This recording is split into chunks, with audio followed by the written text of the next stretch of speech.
Okay. Good evening, everyone, and welcome to the Wrestling Experience. My name is Earl Cole, and tonight, what do you get when you get a martini, a Wisconsin darling, and a Mitch in a pantry? Oh, you get the Wrestling Experience. That's what you get. The Wrestling Experience is back, and you've landed on that mothership. Once again, we're going to give you the Planet Experience.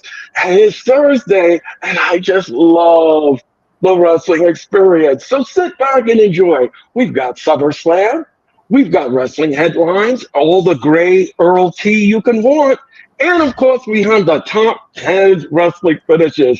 All of that potpourri of action just for you, here tonight on the Wrestling Experience, which is powered by and presented by our good friends at the Hardcore Sports.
You've landed on the Monroe ship. Welcome to Planet Experience. Welcome to the Wrestling Experience.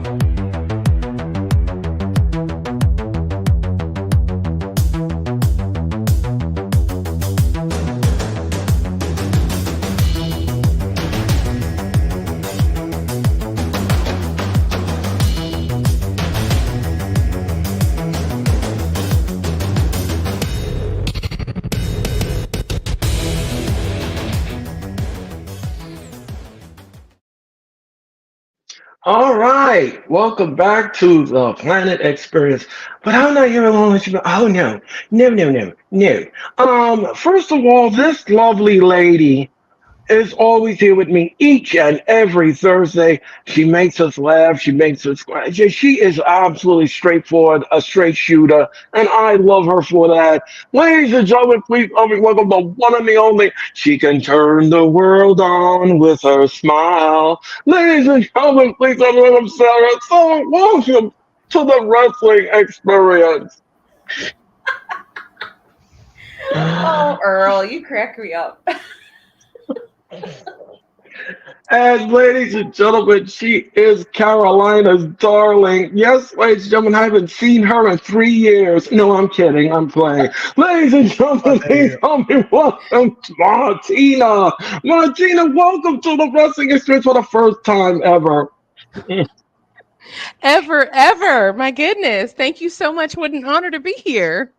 Well, thank you so much, Martina. And he is the founding father of the Hardcore Sports Network. Ladies and gentlemen, he's got MKX in the headlines. He's smooth like jazz and flying eagles fly. And he's going to beam aboard this mothership. Ladies and gentlemen, please help me welcome Mitch Kosky. Mitch, welcome to the Wrestling Experience. Okay, Earl, I'm just gonna be this. Take a breath. You're dealing with something. I don't want you to get hurt anymore. Okay. Take a deep breath and calm down, please. Okay. Okay, thank you. Oh my goodness gracious. That was something else. Thank you. Thank you. Guys, welcome to the Wrestling Experience, and thank you all so much for your time and energy. We greatly appreciate it. It's been a long week. It's been an arduous week for yours truly, but I'm powering through. Um, so tonight on the venue we have SummerSlam. We've got headlines and the stories, and then we're gonna finish with the top 10 wrestling finishes. All of that for you tonight here. So the first thing we're going to do is we're gonna talk about SummerSlam. Let's talk about SummerSlam. SummerSlam took place this past Saturday in Cleveland, Ohio, and boy, oh boy, was the June bugs jumping. SummerSlam was absolutely one of the most entertaining, sizzling things I've ever seen on the planet. But here is some fun facts about SummerSlam that you all may not know, and this comes from All Elite Marks. And I'm going to give you this. These are the official times that the matches happen. Okay, so match number one took 13 minutes and 38 seconds to complete. Match number two took 13 minutes and 29 seconds to complete. Match number three took about 17 minutes and 25 seconds to complete.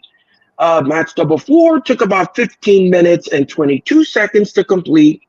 Match number five took 19 minutes and 54 seconds. And the main event, and of course the other matches, took 16 minutes and 35 seconds. And the main event was 29 minutes and 6 seconds. So that was the entire time that the matches end at that point. All right. All right. So I'm going to go to Sarah first. Then I'm going to work my way around the honker, as I like to call it. Sarah, let me ask you a question. Let me ask you, what did you think of SummerSlam and the build for it? So I thought SummerSlam was really good. I think the build for most of the matches was good, but the build for two matches in particular, I don't think was very good at all. Okay. All right. Can you repeat that? I'm sorry. I don't think I heard you right. I don't. No, I'm serious. excuse I me, didn't what? hear you. I'm sorry. No, I said I thought SummerSlam was great. I enjoyed it. I thought it was a very good show. Yeah. Two of the I thought the build for most of the matches was good, but there's two matches in particular there really was no build for. So I can understand that. I can understand where you're coming from. I didn't Oh, hear you the first time, so I'm like, oh. I know. What was it? Oh. I thought I didn't know if you were joking. No, or no, if no, you were no, no, being no. I serious. was like, I seriously did not hear you. So, okay. Okay. So, Martino, the same question for you. What did you think of the build of SummerSlam, and what did you think of it? It's very interesting because I think the build was not very good all around. I thought it was very interesting. I felt like they didn't seem as enthusiastic about this PLE. Like even on SmackDown and Raw, I felt like they were not really promoting it like that. But the irony is, to me, this was the best PLE of the year. I thought it was better than WrestleMania. I actually really didn't like WrestleMania, but y'all already know why. All Gee, I my faves wonder that. lost, so Gee, I I didn't wonder really that. like it. It was fun. Like, don't get me wrong, it was fun. There was a lot of energy, but I did not like the overall outcome of most of the matches because all my faves lost. I shouldn't say all, but most of my faves lost, or didn't even have a match altogether. So to me, I felt like this was their redemption because I also did not like the last one. What was it? Clash at the Cat? No, was it Clash at the Castle? Was that the last Yeah, I PLE? believe, I Yes. believe, I Yes. believe yes. Yes. Yes, Yeah, it Yes. was. I Yep. Yep. did Yep. not like that at all either. I was like, okay, all right, this Triple H era is not giving, but to me, they completely redeemed themselves with this one. I loved it. Jeffrey's not gonna hold. Yep, I sure am. I sure am, Jeffrey. Yep, Make I sure you sure tune am. into the Bloodline Effect tomorrow. I'm going to hear all about this again. The green screen is always trying to remove my acknowledgement, but it's there. But yes, I did the end of SummerSlam. I did like the overall show. I felt like they did a good job of righting their wrongs from earlier this year. Hey Wesley, hey, we acknowledge you too. And All hey, right. Wesley. All right, Mitch. I'm gonna go to you. What did you think of the build, and what did you think of SummerSlam? SummerSlam was very, very entertaining from start to finish.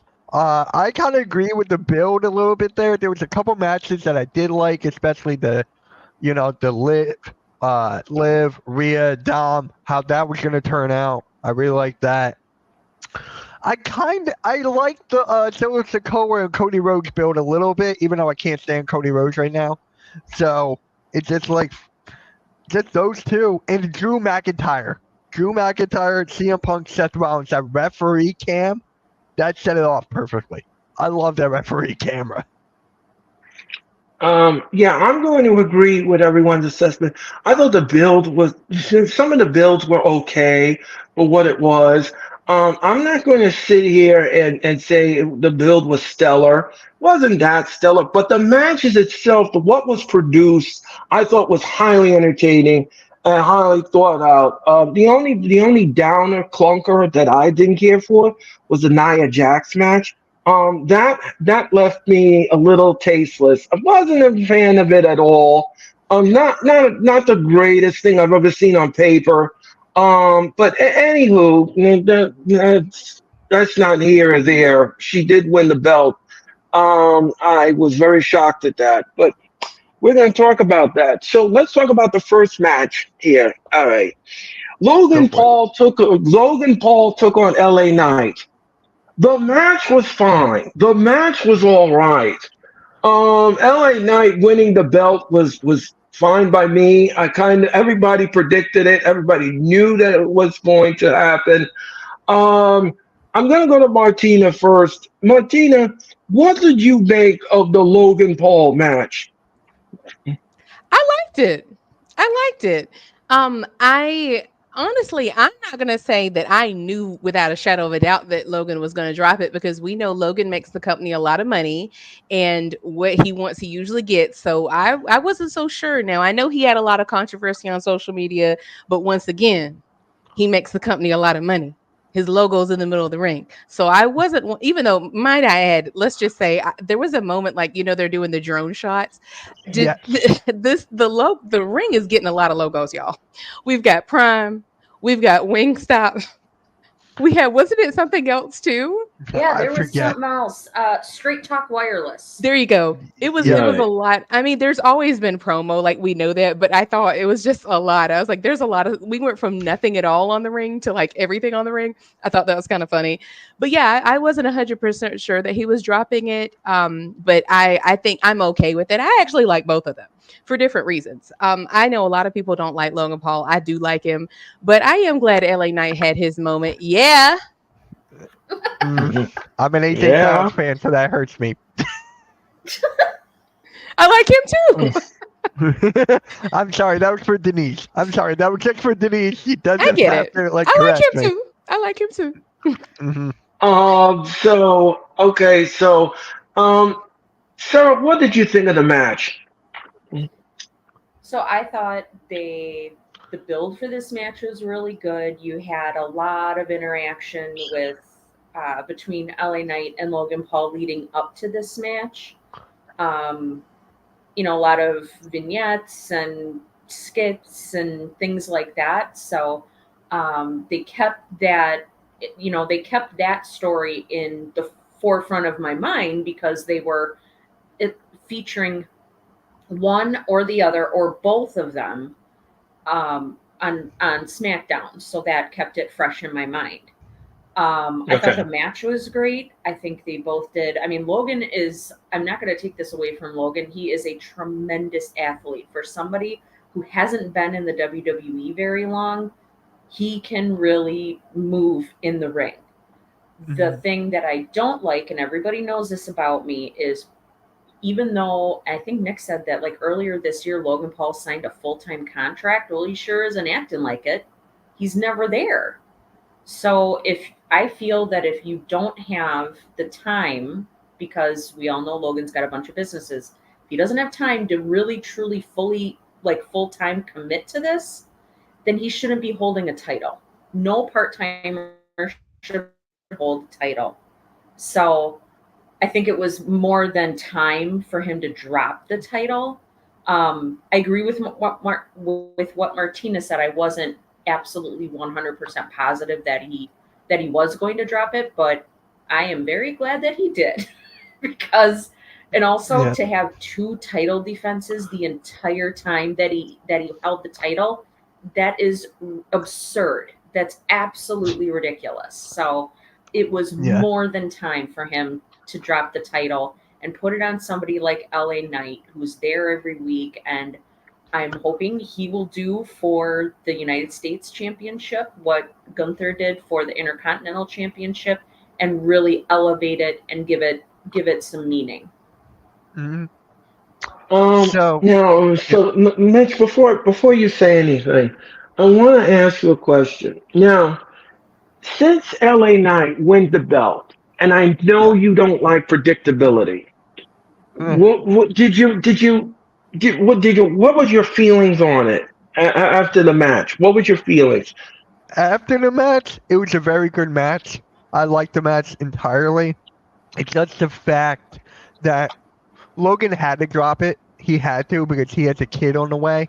So he's got that coming up. He's got Prime, and he's got everything going on in social media right now. He's actually getting like, it's insane what he's going through. So WWE had no choice to go with that outcome because they didn't want all this backlash. Hey, look, it's Philly halftime. Hi, Philly halftime.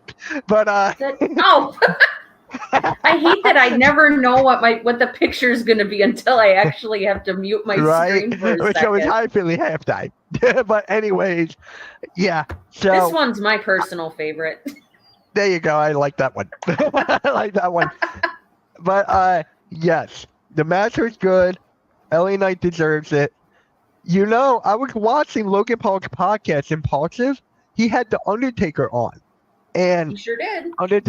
Undertaker gave him props on his title reign. Undertaker What? was saying, "I'm not joking. I am not joking. Oh I'll my send it to God. you."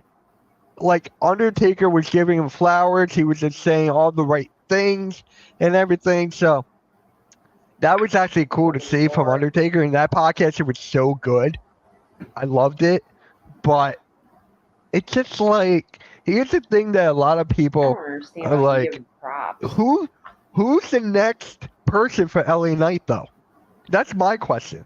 Like for Logan Paul, if he won it, I felt like there could have been someone else. So who is next? Who's the next Well, person for LA Knight? well, I'm going to say without a shadow of a doubt that this person really needs a push, and he needs a push desperately on SmackDown. Is Carmelo Yeah. Hayes. Yes. Carmelo Hayes needs a dang push, and he needs a push in the right direction. This vignettes that he does with his barber and all this kind of stuff is wearing thin on me. I don't want to see him getting a haircut every week on SmackDown. It's not No, necessary to show the Earl, you need to use the proper term for it. It's What? whack. It's whack, right? It's whack. Am Yes, I it missing is. It something? is.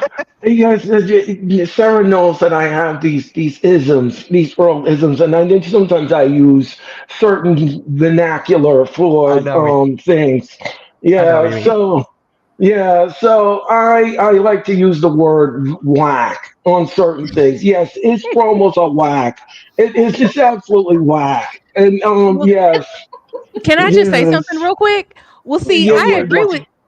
I was just gonna say I agree with you, and that's why I don't think he needs title shots right now. He needs character work. He either Yeah, needs a well, manager, a friend, or something. I don't think he needs to be in Oh, the title picture. I don't think that's a that's Who good was it deserved point. right again? yeah, I'm now. that's a sorry. good I'm not point. hearing That's a well. good point. Who are we talking about? For Carmelo Carmelo Hayes. Hayes, he needs some more work before You they. know who I think it I should don't. be? And the chat agrees. Santos Escobar. I like I Oh think that no, would Santos. be. I I mm. think that would be a very good one. Mm, Earl, what's mm. wrong with Santos Escobar? Don't hold Ah, back, girl. Say how you feel. Earl, Don't be just shy. Earl, just let it out. Even though you're kind um, of hurt in your mouth area, just let it out. it's just the faction El Gato El Fantasma. Now, every Friday we do SmackDown, and it's just, it's just, it's Earl, very painful. It's very painful. It's boring. Come yeah, on. yeah. You mean It's boring? just it's like dry Chardonnay. You just don't want to keep drinking I it. gotta ask you this now. I gotta ask you this Um, now. Santos Escobar or Damage Control? Santos both of Escobar, them. Damage It's Control, or both the of them. Miz? They're both of them. All three of them belong in the boring net in the throwback in the ocean. Now wait a It's minute. just. Wait a minute now.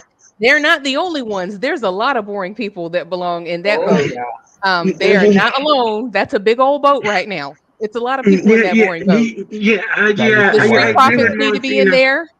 Carrying Cross and crew need to be in there. It's You, a bunch of yeah. that boring boat is very full right now. Yeah, yeah, you're right, Martina. Yeah, and carrying cross. Don't even get me started on that on Monday nights. Anyway, anyway. But the match. Getting back to Logan Yeah. Paul. Um, I respect his wrestling prowess. I respect what he could do in the ring. I'm not taking away his. What I don't like is the nefarious means that he keeps winning his matches, and that just puts my. It Uh, just rubs me the wrong way. I'm a clean person. And I like wrestling finishes to be clean. Now I here we understand go. he's a heel. I understand he's a heel. I understand a heel. I understand heels do nefarious things, and I get So it. take a I shot. understand. Take a shot whenever he says he understands he's a heel. I think he said that like 5 times. So there we go. Yeah. Okay. Well, I understand. wants to get the point Okay. across. Okay, right. Okay, keep drinking because I'm going to say, I understand he's a heel. I understand he's a heel. I get it, he's a heel. I get it. But here's the thing. You don't have to keep doing it over and over again. I understand he's a heel, but you don't have to keep doing it over and over again. This You what don't this have. what That's what heels heels been doing. do. It's You what know, they've been doing but since you the don't. But doggone Monty, time. but Martina, you can do it once in a while. You don't Then have to that's not a overuse it. heel.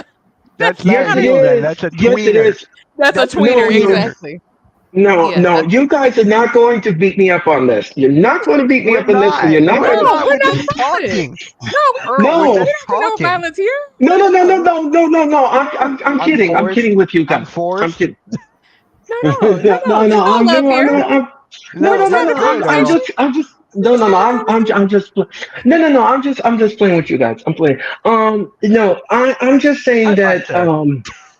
Uh, Can I just say something? Can I just Go say yeah, for it, something Sarah. go, really quick? go ahead, sir. Yeah. I think it's not, at least for Earl. Now, correct me if I'm wrong. It's, yes, we all know Earl does, and I too. We don't like shenanigans because they are overdone to death. One.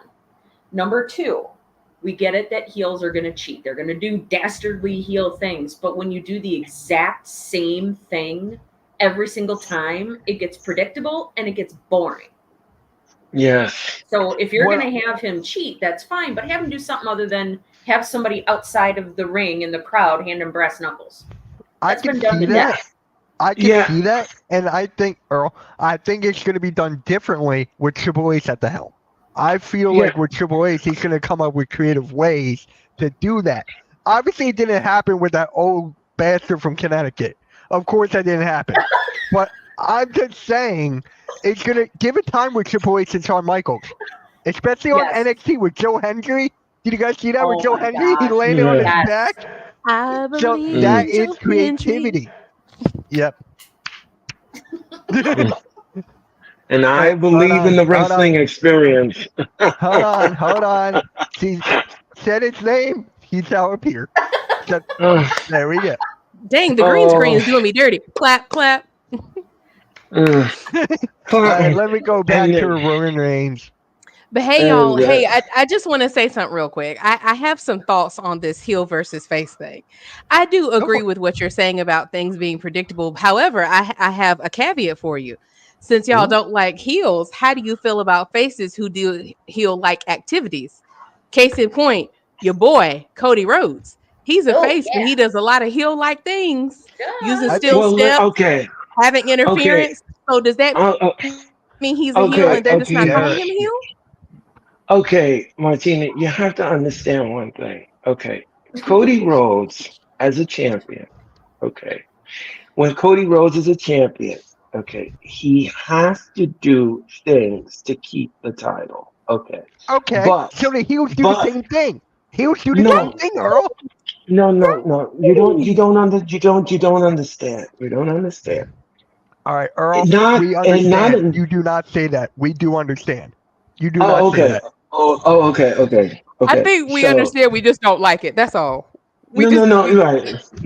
But you have and to you that's have to okay. understand. It's okay.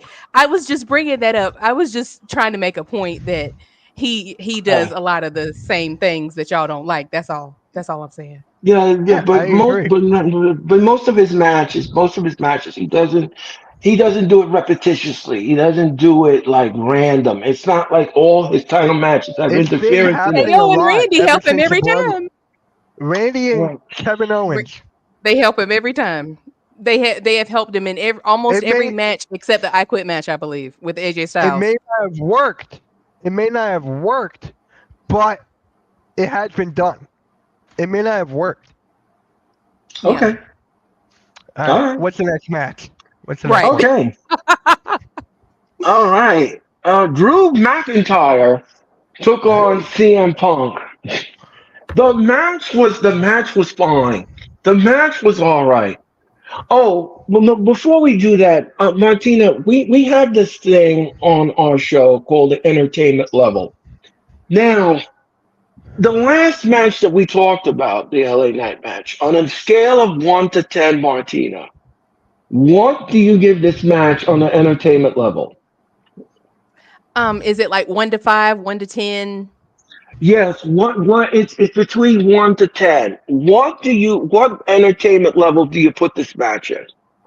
For Logan Paul and LA Knight, I would give it a good 8 or 9. Like I was highly entertained. I mean, the fact that they took a good 7 to 10 minutes before they even started the match. Because remember, they weren't in the ring. They're messing around on the outside. They can't ring the bell till both people get in the ring. So I thought they did a good job of.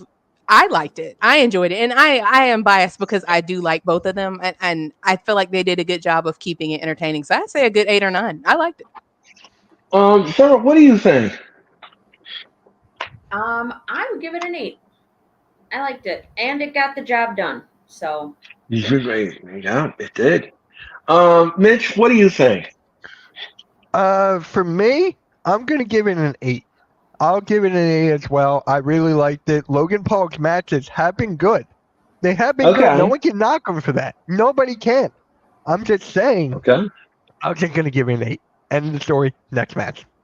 I'm going to give it an 8 as well. I'm going to agree with my panelists. I'm going to give this an 8. And yeah, this match was great. You know what? Great I'm gonna give it chemistry. a 9, so I can be on her page. I'm gonna give it a 9. So there you Okay, go. okay. So the match was fine to what it was. Great chemistry, great nuance in the match, and everybody played their part well in the match. It was good. All right, let's talk about Drew McIntyre and CM Punk. CM Punk and Drew McIntyre was in the ring. Now, here's the thing that I always say. When you are obsessed with something and you so obsessed over something, sometimes it bites you in the backside. And this was the case in this match. There was a lot of obsession in this match. And you cannot deny that Drew was obsessed with Punk. Punk was obsessed with the bracelet. This was going back and forth. He was obsessed with Rollins. Rollins hated. So this match had a lot of stuff in the cake batter. This was a Mhm. lot of obsession in this cake batter, and it destroyed Punk in the end. The obsession. So I'm gonna go to Sarah first. Sarah, what did you make of the match, and what did you think of it? I loved this match. Absolutely loved it. It was the match I was looking forward to the most, other than the main event where we all knew Roman was going to come out and beat the brakes off of Solo, which he did, thank God. Um, so I'm still on the fence. My finger's not all the way up yet. It's like kind of Okay. here. I got to wait and see what happens on SmackDown tomorrow. But anyway, Well, Earl's build gonna for this. acknowledge him on SmackDown tomorrow, so there you go. Yes, yes, yes. So, um, The build for this, for the Rollins and Drew McIntyre match, was amazing. They started the build for this match back in February when Punk got injured and we got word that he was going in for surgery. They started the build back in February, and they kept building and building, and the back and forth in the ring, the back and forth behind the scenes, the back and forth on social media between these two was awesome. It was so good. Um, and then you add Rollins into the mix, which I love Seth Rollins. I love CM Punk. Drew, I'm kind of like, eh. So I didn't care who it was. I Yeah. thought the match was excellent. They had wonderful back and forth in that match. And I really enjoyed the callback that they did with the gear for both McIntyre and Punk. You got CM Punk in the black and pink like Bret Hart, and then you have Drew McIntyre in that long coat like how the Undertaker used to wear. So that was a really cool callback. The the outfits Seth Rollins wore, I said it during the stream. There is not a single other person that could pull that off other than Seth Rollins. And I love him for that. It just cracks me up. Then you had Seth putting the bracelet on to get it out of the middle of the ring, and then Punk sees red when he sees that Rollins has got his bracelet on, and then like Earl said, it's the obsession thing. He's so focused on getting that bracelet back that it costs him the match. So I thought it was excellent. I thought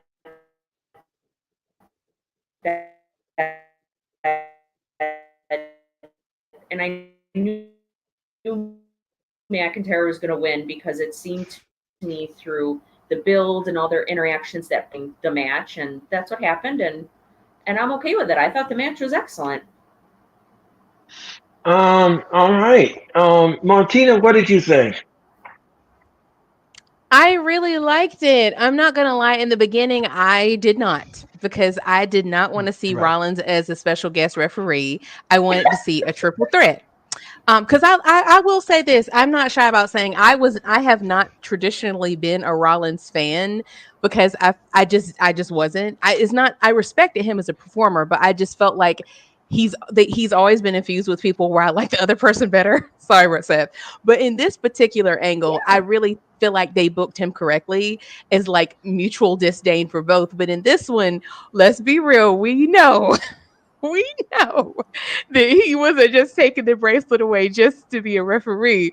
We all know that. Well, at least I remember the stipulation that before they changed it, because we know Priest and Rollins changed it later. They dissolved the gentleman's agreement that Rollins wouldn't challenge for the title while Damian had it.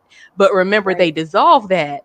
But prior to, as the match was going on, as it stood when Punk interfered, that stipulation was still in place. So at the time of the match, Punk cost Drew and Rollins. So I feel Yep. like that was a nice little way that they worked that in there. But I feel like they also, I agree, Sarah, they did a good job of showing the over emotionality of both of them. Like we've seen Drew crash out, like we know he's emotional. But I Mhm. did think that it was like unfairly making CM Punk look sane when we all know he's not. Like this dude has a reputation of being crazy. I'm like, I know y'all aren't gonna make it this man who is the literal joker of wrestling. Why are y'all trying to make him seem calm, cool, and collected? That I'm glad they showed us more of the real CM Punk. Like, let's be real. Like he is who he is. Like he is someone that his theme song is so appropriate because he is it's just so fitting. Like the cult of personality is such a good term for him because Yes, it he is. people chant his name all over the world. People chant his name to, for love. People chant his name to spite others. Like he just Yes. has that appeal. Like he is who he is. And so I do think it is kind of funny that they made it about that doggone bracelet. At the end, I was hoping this is what I wanted. I was like, okay, I thought that Rollins was going to screw them both, honestly. I actually was surprised that he did count to three. I didn't think he was going to make it. I thought there was going to be some type of disqualification or something. But the fact that they still, now this is the part that I did not like. I do not like that they are building to keep this going because I want them to end it. I want them to wrap this up, and I want both of them to do other things. Because I do like Drew and I do like Punk. I like Drew more. I love me some Drew McIntyre, like my Scottish accent. Gee, I do. I know why. You like Yeah. my Scottish accent? I do like him, but Oh, I was that's great. hoping, I was really hoping at the end that he would take that bracelet and just like either throw it at Punk or throw it in the crowd and be done with it. But the fact that he kept it, I was like, oh, here we go again. Here we go. So I agree, Jeffrey. I see in the comments he said bad blood is going to end. I agree, but Oh, yeah. but like you said, Sarah, we've been seeing this since February. We're almost halfway through August. I don't think that we need to keep it going more, but I know that's what they're going to do. So it is what it is. It'll be I mean, interesting to see what they do for the next one. I have a hot take for that. It's gonna be Oh, Punk boy. versus Rollins at Mania. It's gonna be So, Punk versus Rollins at Mania. oh yeah, I think so. Oh, I It's think not so. really a Yeah. hot take. It's not really, but I could see Drew McIntyre if he wins this feud somehow. I could see him going up against Gunther at some Mhm. point. Mm-hmm. And then I'm Sure. just saying that's where I think it's gonna end up. Yeah. So Well, and you think Um, about it that way too, guys. There is Mhm. still a little bit of a feud between Gunther and Drew McIntyre exactly. because Drew lost in that triple threat match at WrestleMania Yeah. 39 with Gunther and Sheamus. So That's true. yeah, Thank that you, is Jeffrey. true. Thank you. I That don't is know. true.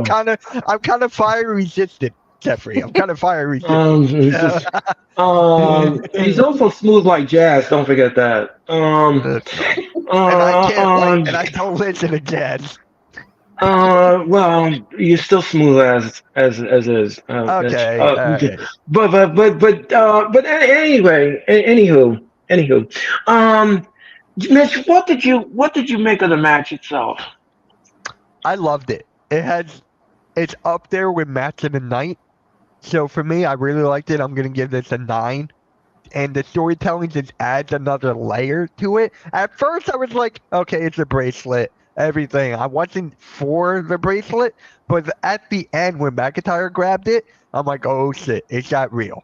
It got really real after he got that bracelet. And when Rollins had it, it's mind games. That's basically what he was Oh, doing. yeah. It was mind games. It was not like For so sure. he can get it out of the ring. No. For sure. And actually, when it's Seth Rollins coming back from that 6 Oh, tsunamis, God. Yeah, Oh, for God's sake. Oh my God. I'm glad that you brought that up, Mitch, because I did read somewhere where he did suffer internal injuries, and he will be out of action indefinitely. It's not looking. It didn't look good for him on Monday night. question: Is It Becky Lynch pregnant again or something? I Because was remember wondering there that too. I don't know. I it's got to don't. be something. I It's was got to wondering be the same something. It's thing. got, she's still talking to Triple H and Endeavor about coming back, but I'm not sure I, when that will take But place. I don't know. along those lines, did y'all see that one coming? Because I didn't see that one coming. That Braun No, what's me his and name? Earl were just like, what is going on? What's his name? Yeah, Not Bronson Reed. Bronson Reed. I was no, like, Bronson dude, where did Reed. he come from? Yeah, he came out of nowhere and attacked Rollins on Monday Night Raw, It was a make and or break moment. Make or break. yeah, It worked. yeah. Yeah, me and Mitch sat there and we did Raw, and we could not believe That was what was nuts. transpired. That was absolutely one of the Oh, most wildest things.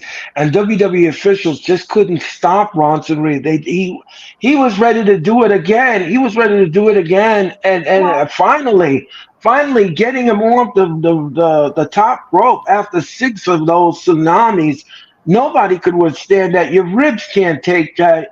It was after Rollins was still coughing up blood when they were putting him in the ambulance. It was absolutely one of the most wildest but things he I've had ever seen on Raw. What was that, sir? I'm sorry. I said he was gagging out in the middle of the Yeah, ring. yeah, he was gagging on his blood. It Yeah, was my thing when I was watching this. I was like, no effing way. That's exactly what I said. And they're just letting Rollins lay there. I'm like, we can't stop, and they were saying, oh, they can't stop Bronson Reed. Yeah, you freaking can. Grab Rollins's legs and drag him out of the damn ring. right. That's what I said I'm like, too. man. what They the weren't hell are you trying. I'm like, Really? doing? It's like eight really grown think, men in the ring, and y'all can't stop this yeah, one, two, Right? I'm an gonna say unarmed this, and man. then let's go Lord. back to the entertainment level after I say this. I really think there's something going on behind the scenes. Family, it's got to be something. I think It's you're just like right. out of nowhere like that. Shout out to RKO. Shout out to Randy right there. But I'm just saying, like And the something's got to fact too, I agree happen. with you, Mitch. Because did you see? I thought it was funny, kind of like sad. I was like, "Dang, Triple H." Did you see that on Twitter? He was like, he was like, "Now that's how you send a message." I was like, "Really, Triple H?" Like the Oh dude is coughing up blood, and he was Yeah, basically like and shouting out I, Bronson Reed. I was like, "Dang, dude." yeah, but I just hope with Bronson Reed, this is not like a Shinsuke Nakamura push where he gets pushed to the moon and then they yank him back like 100 yards. I don't no. want Yeah, that. yeah, I yeah. want No, I Bronson don't want Reed to that. be pushed perfectly. I Yeah, agree. I agree with that. I agree. Um, There you go, so, Sarah. yeah. Sarah, he likes Uh, your hair. Oh, thank um, you. Oh, Hustine, uh, yes. He compliments my hair. And there you go. yes. Yep. So I'm sorry. Martina, I'm gonna go to you. On the entertainment level, what do you give this match? Mm, Sorry, I had to go back. We're talking about Drew in Yeah, Punk. And you Um, read, yeah. Drew and Punk. I Yep. Mm. I'd give it a 10 out of 10 because it was keeping. I don't feel like, well, maybe I should say a 9 because really my only caveat was the bracelet remaining. Like that was the only thing I didn't like about this match.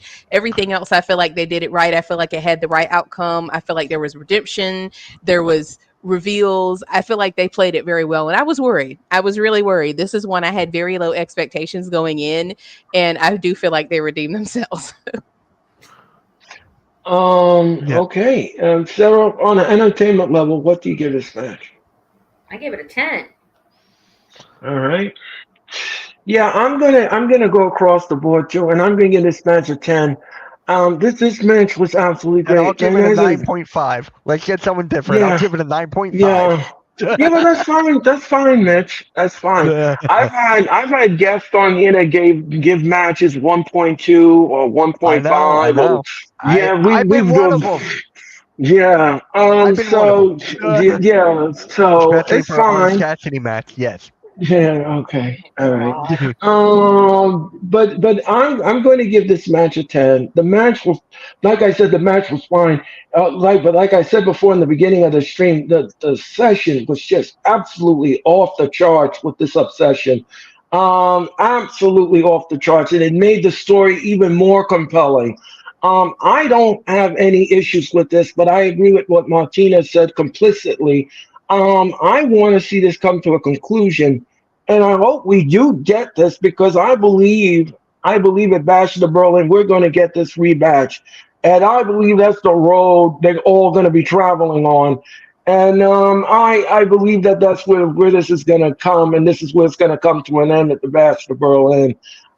Because these two are not done with each other. Now, let me ask you all something, and I want to ask you something very important here. If we do get this match at Bash of the Berlin, would you want to see this match have a stipulation to it, like a steel cage or something, where these two can finally end their feud and end this war? I'm going to start with Sarah first. Sarah, what do you think? Mm. No, if they do a second match at Bash in Berlin at the end of the month, which I think that's, like you said, the road they're traveling on. I don't think they're going to do a stipulation at all because I think the third match in this series is going to be at Bad Blood, and I think that it will be I think it'll be Hell in a Cell. Okay. Mitch, what do you think? Same exact thing, but I think in Bad Blood, instead of like Hell in a Cell, they should really do 3 stages of Hell match. They really should. I mean, I miss that. I want to bring that back. My God. Could you imagine if they did that? I think it was more fitting too when Kane was around, and they don't really have Yeah, anybody I that's know, like but look at the rivalry. spooky Look at wooky like the that. hatred. The hatred for them. I feel like it's perfect, but if you want to go the Hell in a Cell route, I'm perfect with that. I'm just saying. I think I want something different. I want a different Yeah. match stipulation. But how about a buried Um, alive match? Well, Oh, gee. Mar- Martina, what do you think? I love Hell in a Cell matches. Like that is the one pay-per-view that I am so salty that I know that we're doing Bad Blood, but I miss the actual term Hell in a Cell. That growing up, that was like my favorite pay-per-views. I'm sorry, premium live event. So I Ugh. would love to see Hell in a Cell at Bad Blood, but I'm not gonna lie, I don't want to see this two more times. I know that's what they're doing. And I like them, but I'm really big. I just don't like. I mean, literally, if when is Bad Blood? October? These dudes Yep. will have Yes. been arguing from February. 10 months. That's a long time, like over a bracelet at this point. See, that's my thing. I feel like they made it so trivial at the end. Like they're gonna have to throw something else in here. We're gonna have to start talking Yeah. about kids or something. Like, but neither of them have kids. AJ A dog. Lee. They're gonna have to AJ Lee has age to wives. appear. Yeah, we're gonna have to diss AJ somebody's Lee. wife. Can you Yeah, imagine if they bring Larry? Can you imagine if they bring Larry? Oh my he's god, Larry's I would gonna have to get copy so Yeah. kidnapped. hard. I'm sorry, Larry. Oh my Larry's gonna God! have to get Please bring dog. Larry. It's going to I have want to be Larry. Oh my hardcore to god, stretch this out for several more months. Like they're going to need I to would make this copy Like like, have Larry. Drew you know what I mean? McIntyre walk Larry out or something. That would be Right. insane. That would Right. Yeah, be it crazy. Um. it's good. They could do, we do the I'm going to break in your house angle. I always like that Yeah, where, I like do I too. hate you so much I'm going to break in your house. Which is really crazy, but they're going to have to up the ante because right now I don't feel like they have enough to argue about for 3 or 4 more months. No. No. But you know something. This feud has a lot of fuel to it. First of all, he wished that Punk would get injured and be on the shelf. He wished that. He prayed for that. I would Way never do that. I would never do that towards someone. I would never, ever in my lifetime, no matter how much I dislike someone, would wish harm on someone. I Well, mean, it's Earl, just that. let's be all the way real. Let's just be all the way real here. With CM Punk, he did not have to pray very hard. He's very injury prone. I think when he said pray, I think he was being facetious.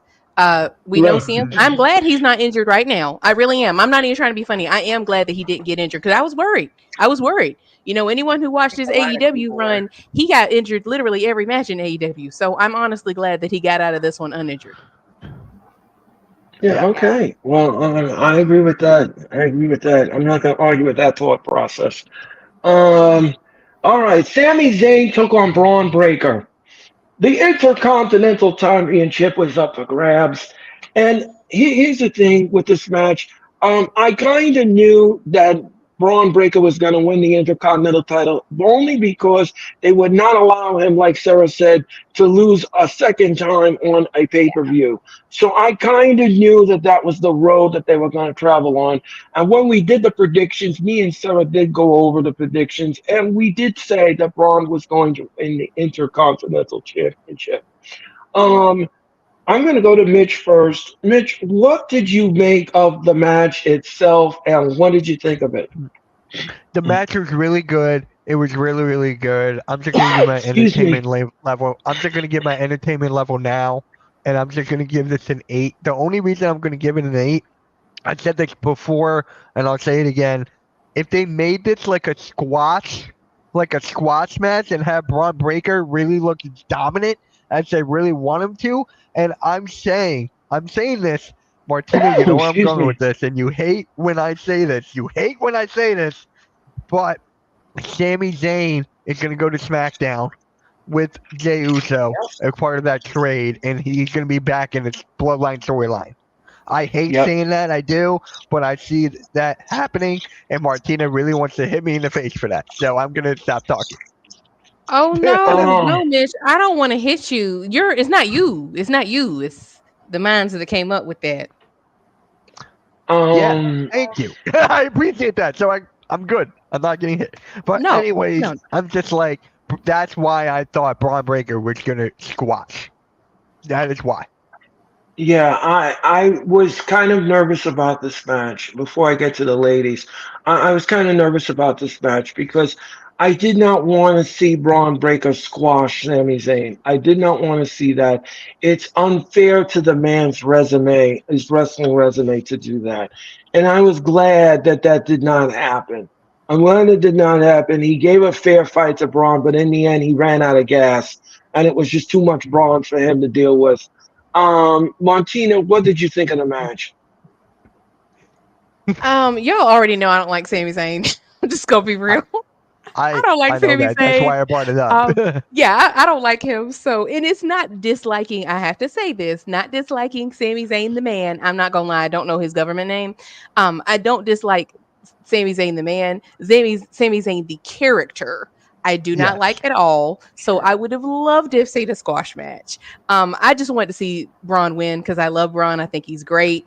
He's phenomenal. Like he in ring is insane. He deserves the title.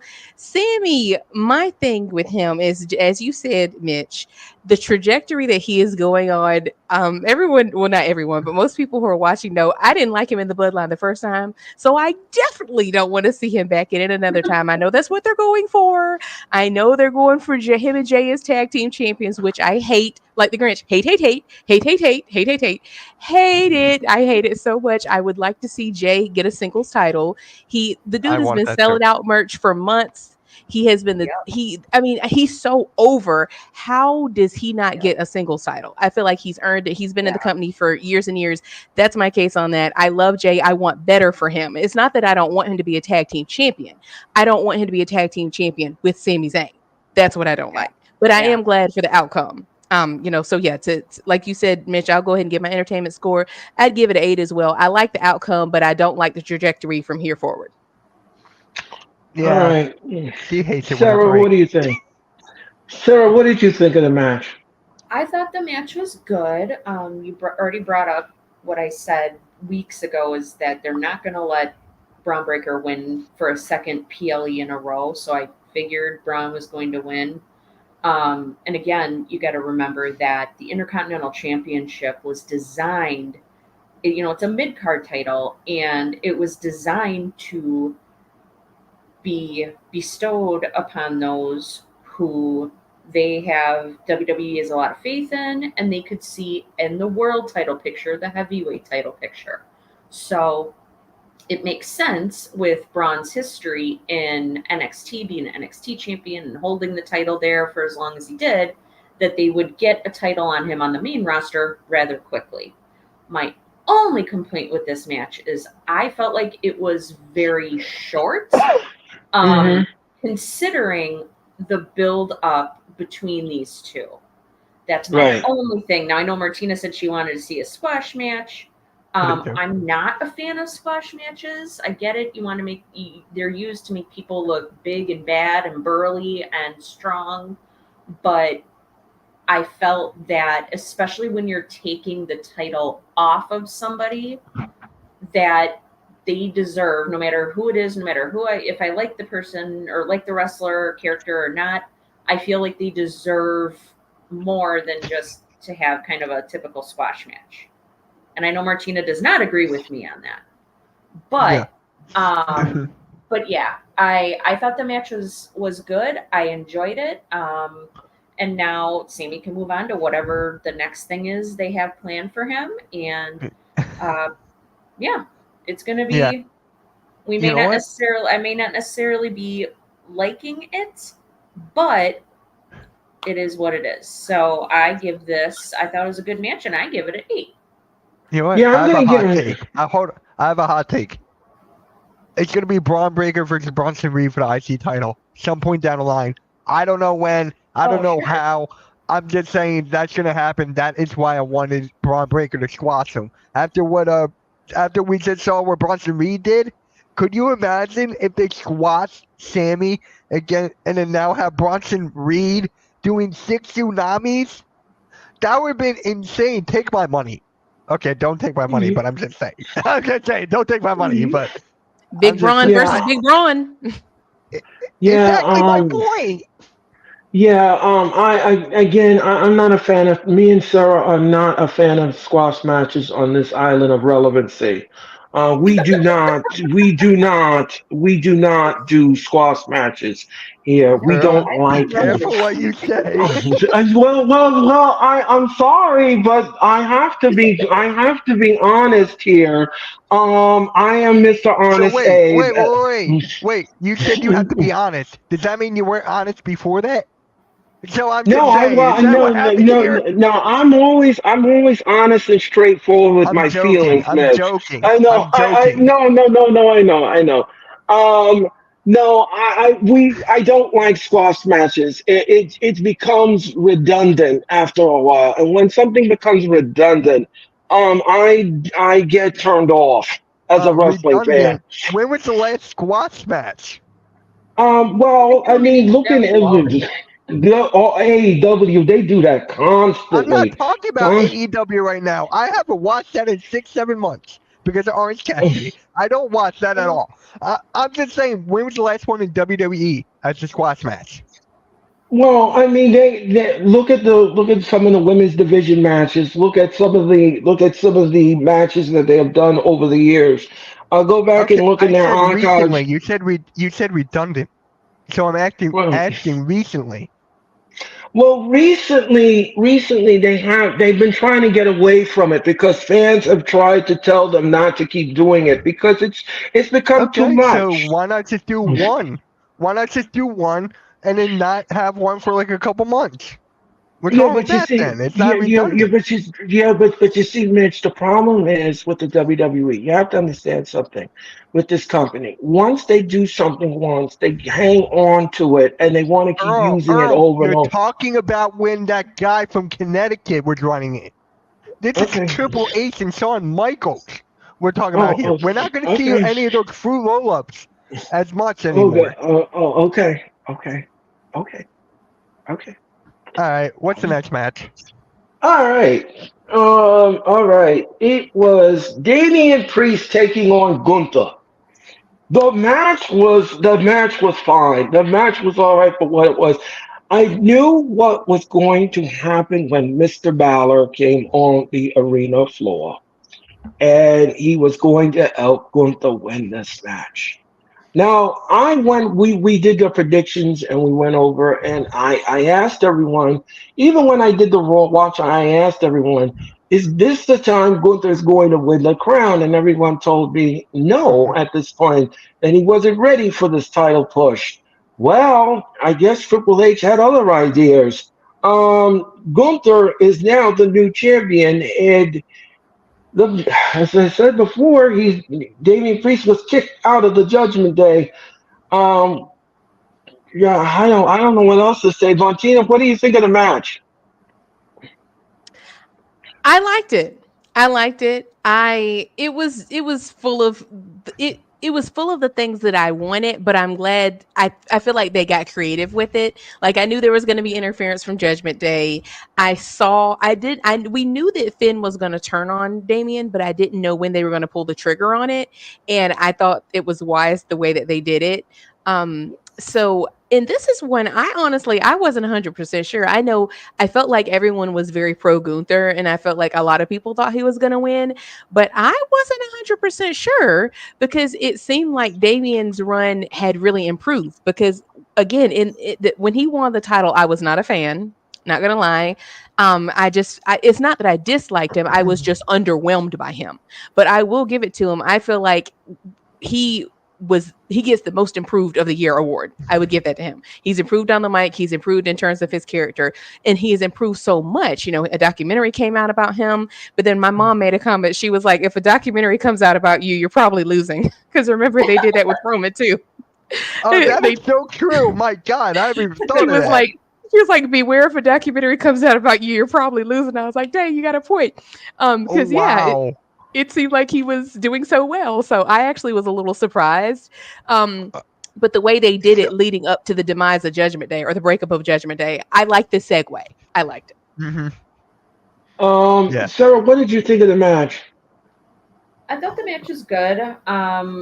I like Martina. I wasn't 100% sure that Gunther was going to win, but after seeing what happened to Rhea Ripley in the opening match, that pretty much solidified it. I was like, oh yeah, no, Damian Priest is losing this title. He is not winning. He is not walking out of here with that championship belt. They've been Hmm. teasing the breakup. Oh, excuse me. They've been teasing the breakup of Judgment Day for weeks and weeks and weeks and weeks and weeks and weeks now. Mhm. And I'm glad they pulled the trigger when they did, because there's only so much teasing and backways glances and statements that could be taken this way or that way that you can do. Again, I'll use the word again, redundant. It'll get boring, it'll get redundant. It's like, just do it already, make the move already. So yeah, I mean, I thought they both had an excellent match. Everybody pretty much knew when they saw Finn Balor coming out, he was not out there to help, he was out there to harm, and harm he did. So Yes. Yes. Mitch, what do you think? So shout out to Blaze for this actually. Everyone in the original Judgment Day is out of it. Edge, Damian Priest, Rhea Ripley. Shout out to Blaze for that. I completely blew that aside. And with the documentary part, Becky Lynch lost before her came out. So I'm just like, and then with Trish Stratus, I think her last match she lost. So That's I'm true. just like, I forgot about them. I'm like, I'm mind blown on that. But this match, very good storytelling. Not Drew. Damian Priest's mic work though is really sky high. It's really gotten better. it's gotten a lot better. So Greatly I can't wait improved. for the promos. I can't Yeah. wait to see his promos going forward. Him and Gunther, maybe no, that's officially done. I forgot. Randy Orton Orton against Gunther. I completely forgot about that. But perfect segue for that. Perfect segue. Wow. Yeah, again, you guys and your analytics is absolutely great, and that's why I respect all of you. I just was just blown away by the amount of shockness in this match, because I was just not expecting Gunther to walk away with the title. But then I said to myself, like Sarah brilliantly said, and she brought up after what happened to Rhea Ripley, which we will talk about in a minute. I was like, okay, well, I guess this is an omen. That both of them will be kicked out of Judgment Day by the end of this night. And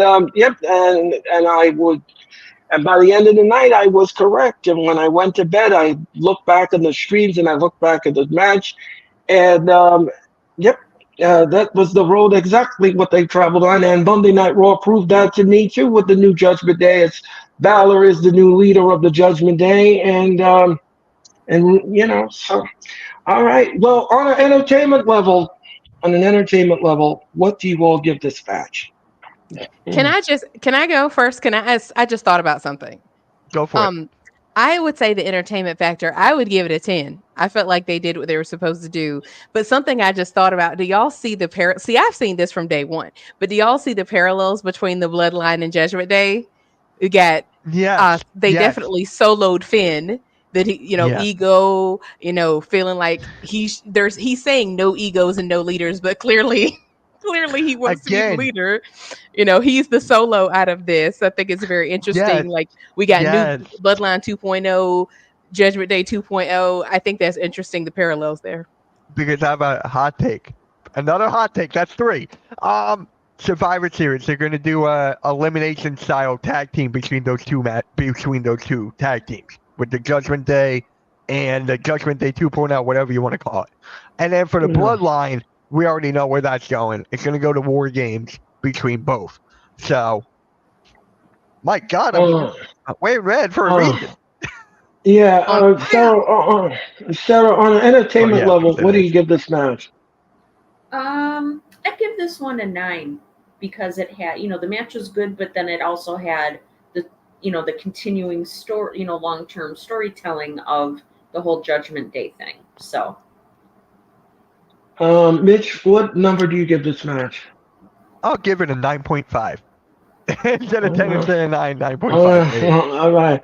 Well, I'm going to go a little bit down the dial, a little bit. I'm going to give this match an 8.2. The match gets an 8.2. I thought you were going to go. The match gets an 8.2, and here's why. Priest made a huge mistake when he gave the South Evan to Gunther, and Gunther rolled to the corner of the ring ropes, and then Balor puts his foot on the rope, and he didn't see it until he saw the replay on the big video wall, and then he tried to choke Balor in the match. So Priest made a mistake. So on that point and that point only is why I gave it an 8.2. So so that's what I give it. That's what I give it. But it was You know good what? nonetheless. I kind of hate where I'm going with this, but I get on. It's gonna go off of Jeffrey's comment right here. I hate where I'm gonna go with this, Mm. but it could be Jay Uso and Rhea Ripley versus Dom and Liv. Yeah, I that could hate be. I hate where I'm going with it. I I hate don't it. think that's gonna happen. I don't know. Because Okay. when they were both asked, do you So have each other's numbers? They go, yeet. no. I hate it. Oh. I hate Ooh, it, but I can hate see it. both. Okay. You're going to kick me Let's out the let's. bloodline effect now. I understand. No, not you, the concept, not booing you, Mitch. I'm booing the idea. I hate the idea. I see what you're saying. I see. But I really, really hate what I see. I hate it so much. So all right. Let's talk about this next match. Excuse me. Bailey took on Nia Jax. The match was well. I'm gonna just be honest here, and if So everybody, you were if lying? So everybody, you were lying before? no, no, Sarah started laughing. no, So I'm like, you know what? I'm just going to say it now. no. I'm gonna be honest So here. I guess As a stop wrestler, lying then. If you're going to be honest, stop lying. yeah. So, um, Sorry for the losers. I'm having great. I had very low expectations for this match. I had very low expectations. I thought that Bailey was going to retain this title, and we would not have any other discussion than that. But boy, was I shocked when Nia Jax wins the match and she wins the belt. And then Tiffany Stratton came in, and I thought we were going to get a cash in. But here's the thing: I was glad that they didn't pull the trigger on the cash in, because I don't want to see the Money in the Bank briefcase get wasted. I really don't want to see that, because we've already wasted the men's Money in the Bank, and now you're going to waste them. Don't do that. Please, please, for heaven's sakes, please don't waste the cash in. Please. Just wait until an opportune moment comes in, and then you pull the trigger on the cash in. Don't do it this year like you did with the men's Money in the Bank. Please don't do that. As a fan, I'm just begging you not to do that. Um, but other than that, the match was fine. The match was all right for what it was. Do I want to see it again? No. But it was all right for what it was. I'm gonna go to Sarah. Sarah, what did you make of the match? So this I forgot to mention this in the last match. So the Damian Priest Gunther match and the Bailey Nia Jax match were the two matches that I thought had the crappiest build for them. It was just there was no I can build see for that. it. It was just, oh, she won Queen of the Ring, so she's getting the match. At SummerSlam, we don't have to do any kind of work to build for it. And it's like, yeah, no. Why don't you Yeah. try to suspend our disbelief a little bit and make it seem like, have it be, good back and forth between Bailey and Nia Jax. It sucked. It was awful. The build was absolutely terrible for this match. As soon as I kind of was up in the air about who was going to win, because I could see it going both ways. As soon as on SmackDown, when Nia Jax gave Tiffany Stratton that new briefcase, I said Nia Jax is winning. I said Nia Jax is going to win, and it sucks Yes. because everybody knows this about me. I am not in any way, shape, or form a fan Here we of go. Nia Jax.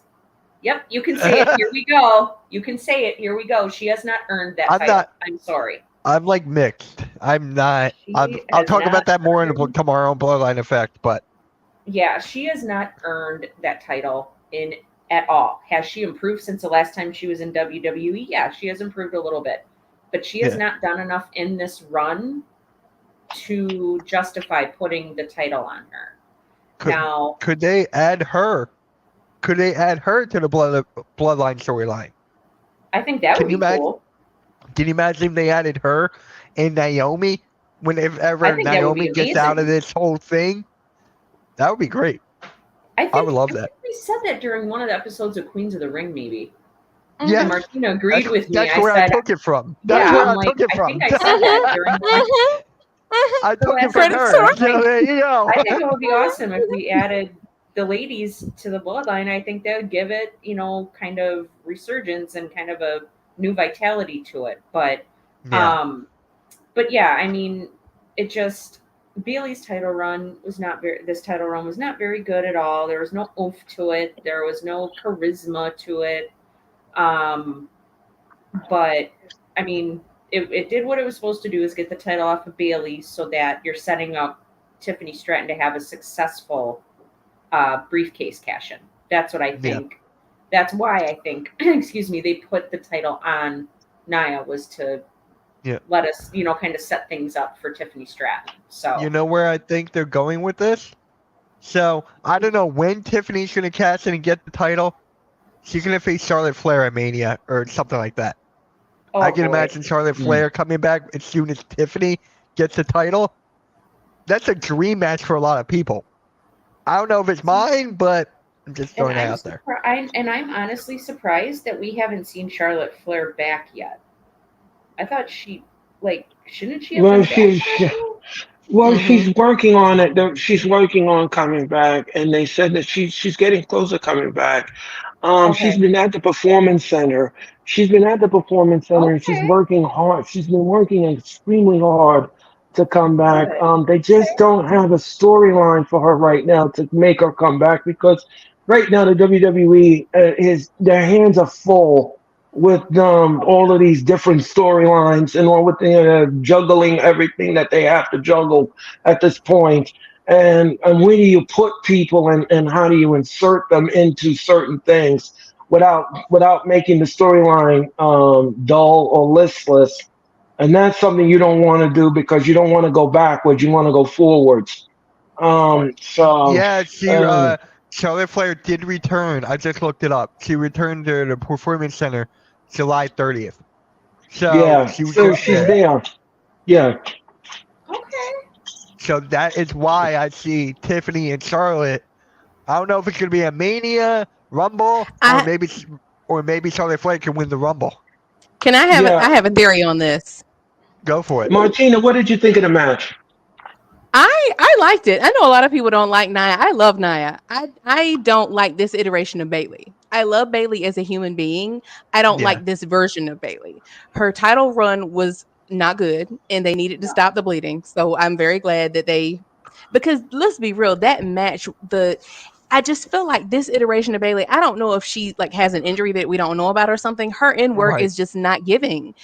So for me, I was like, she's not giving champion when you've got so many other performers that are outdoing her. I feel like she was getting outshined so much that they needed to take it off of her. And so I was totally fine with that. I like Nia. I know a lot of people don't like her. I like her. I don't like Tiffany Stratton. So I am hoping that she cashes in and fails. And this is what I think. I think Charlotte Flair might cost her that win. That's what I would like to see. I would like to see Charlotte interfere and cost her that cash in. Don't tell that to Nick now. Don't tell that to Nick. I know he loves titty time. I know he loves that girl, but I'm not a fan. I'm just not a fan. She reminds me so much of the Divas era, which I did not like because it was just boobs. It was just boobs. Like, let's just be real. Like, no, I'm not a fan. She tries too hard to be Charlotte. Charlotte doesn't leave of her own. I know y'all laughing. Y'all, I'm gonna keep going. I said what I said. You heard me. You heard me. I said what I said. Yeah. Keep going. You're doing your thing. Keep going. I like Charlotte. And it's like she's trying to be Charlotte Jr. And I don't like that. So I would like to see Charlotte cost her that cash in. I can see that.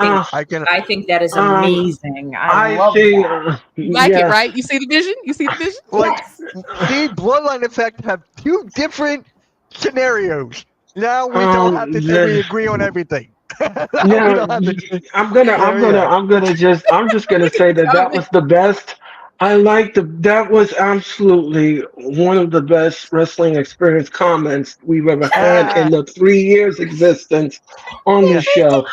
But Um, really um, quick, really quick. I'm I still just hung want to up on talk. the I TV didn't time. get a chance to talk about this Bailey title run. I was just talking about the yeah. speculation that we led to that comment. So you're welcome with that. But I just gotta say this. It's just like it was a typical championship run for Bailey. It was a typical championship run.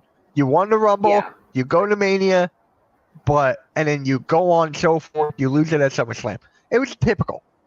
It was just typical. Everyone was just getting outshined. I agree with Okay. Martino on that. You had the Rhea Ripley, Liv Morgan storyline where she's kicking everyone's ass right now. You had that. You got the bloodline Oh yeah. effect. You got the storylines have gotten so much better. So that is why to go back to like what is it called? Like the redundancy and everything. That's why I'm like it's gonna be different going forward. So yep, Philly halftime goes live in 20 minutes. Thank you, Nick. So, all right. So on the entertainment level, guys, what do you give this match? Mm. I'll give I it a give it a 7. 4. 4? Okay. 4. I was gonna say a 5. I was not sports entertained. Oh, and Oh, not to you were mention that, not. I will say this. I will say one Go thing. for it. Go When for it. Tiffany came out, I knew she wasn't cashing in, and I tweeted this too. If you check the receipts, I knew she was not Yeah. going to cash in. I knew she was going to come out, but I knew she. I said I did not think she was going to walk away the champion. However, I did think she was going to clock Nia upside the head because the way she was like lingering a little bit behind her, even though I'm not Yes. a fan of her, I was like, oh, she's about to do it. She's about to do it. I thought she was going to clock her upside the head after she won. You were not But then Tiffy again, Tay. no, I was not Tiffy Tay. I was not Titty Tained. I was not. I was not. But that was clever how they teased that. Was I the only one that thought that? Because I just knew she was about to get clocked upside the head. you Yeah, you know what was I funny? thought so. Go Earl. No, no, no, no. I was just going to agree with Martina. I thought the same thing at that point, and then she was going to do the moonsault from the top rope and then pin her and then get the title. That's what I thought was going to happen. But no, Yeah, we but didn't get that. We didn't get you that. ready I for what wish I I'm was about to happy for say? you. You Yeah, go ahead, know Mitch. what I'm I'm about sorry. to say? There was a ref in the ring. Why did Tiffany bring out her own referee? There was a ref in the ring. I'm like, That's a me and very Nick good were talking point. back and forth. I'm like, huh? I was like, wait, there's a Okay, you ref have to there. understand. You have to understand something. The original referee who's in the match only can legally officiate the match that he was in. Earl, I If you completely if you disagree. There's been matches where look at Seth Rollins, handing the briefcase. I go on and on. Edge. They all gave her the referee the briefcase. So you brought out another well, ref. He's gonna get paid. He got to work out. That ref I got to work out. well, He got see, paid. Mitch. I thought she did it to fool Bailey. I thought the whole thing was to You distract see, I Bailey. didn't think of that at the yeah, time. yeah, I yeah, didn't yeah. I think didn't of think that of at the that. time. Oh, I didn't okay. think of that. Okay, Yeah. I didn't think So about at the that. time, I was just laughing because there was two referees. I'm like, I lost it. I was like, there's two refs. Because it was explained at the media scrum why that was, and that was the explanation that I heard, and that was the explanation. So, but What's the next anyway, one? all right, let's talk about this next one. Liv Morgan took on Rhea Ripley.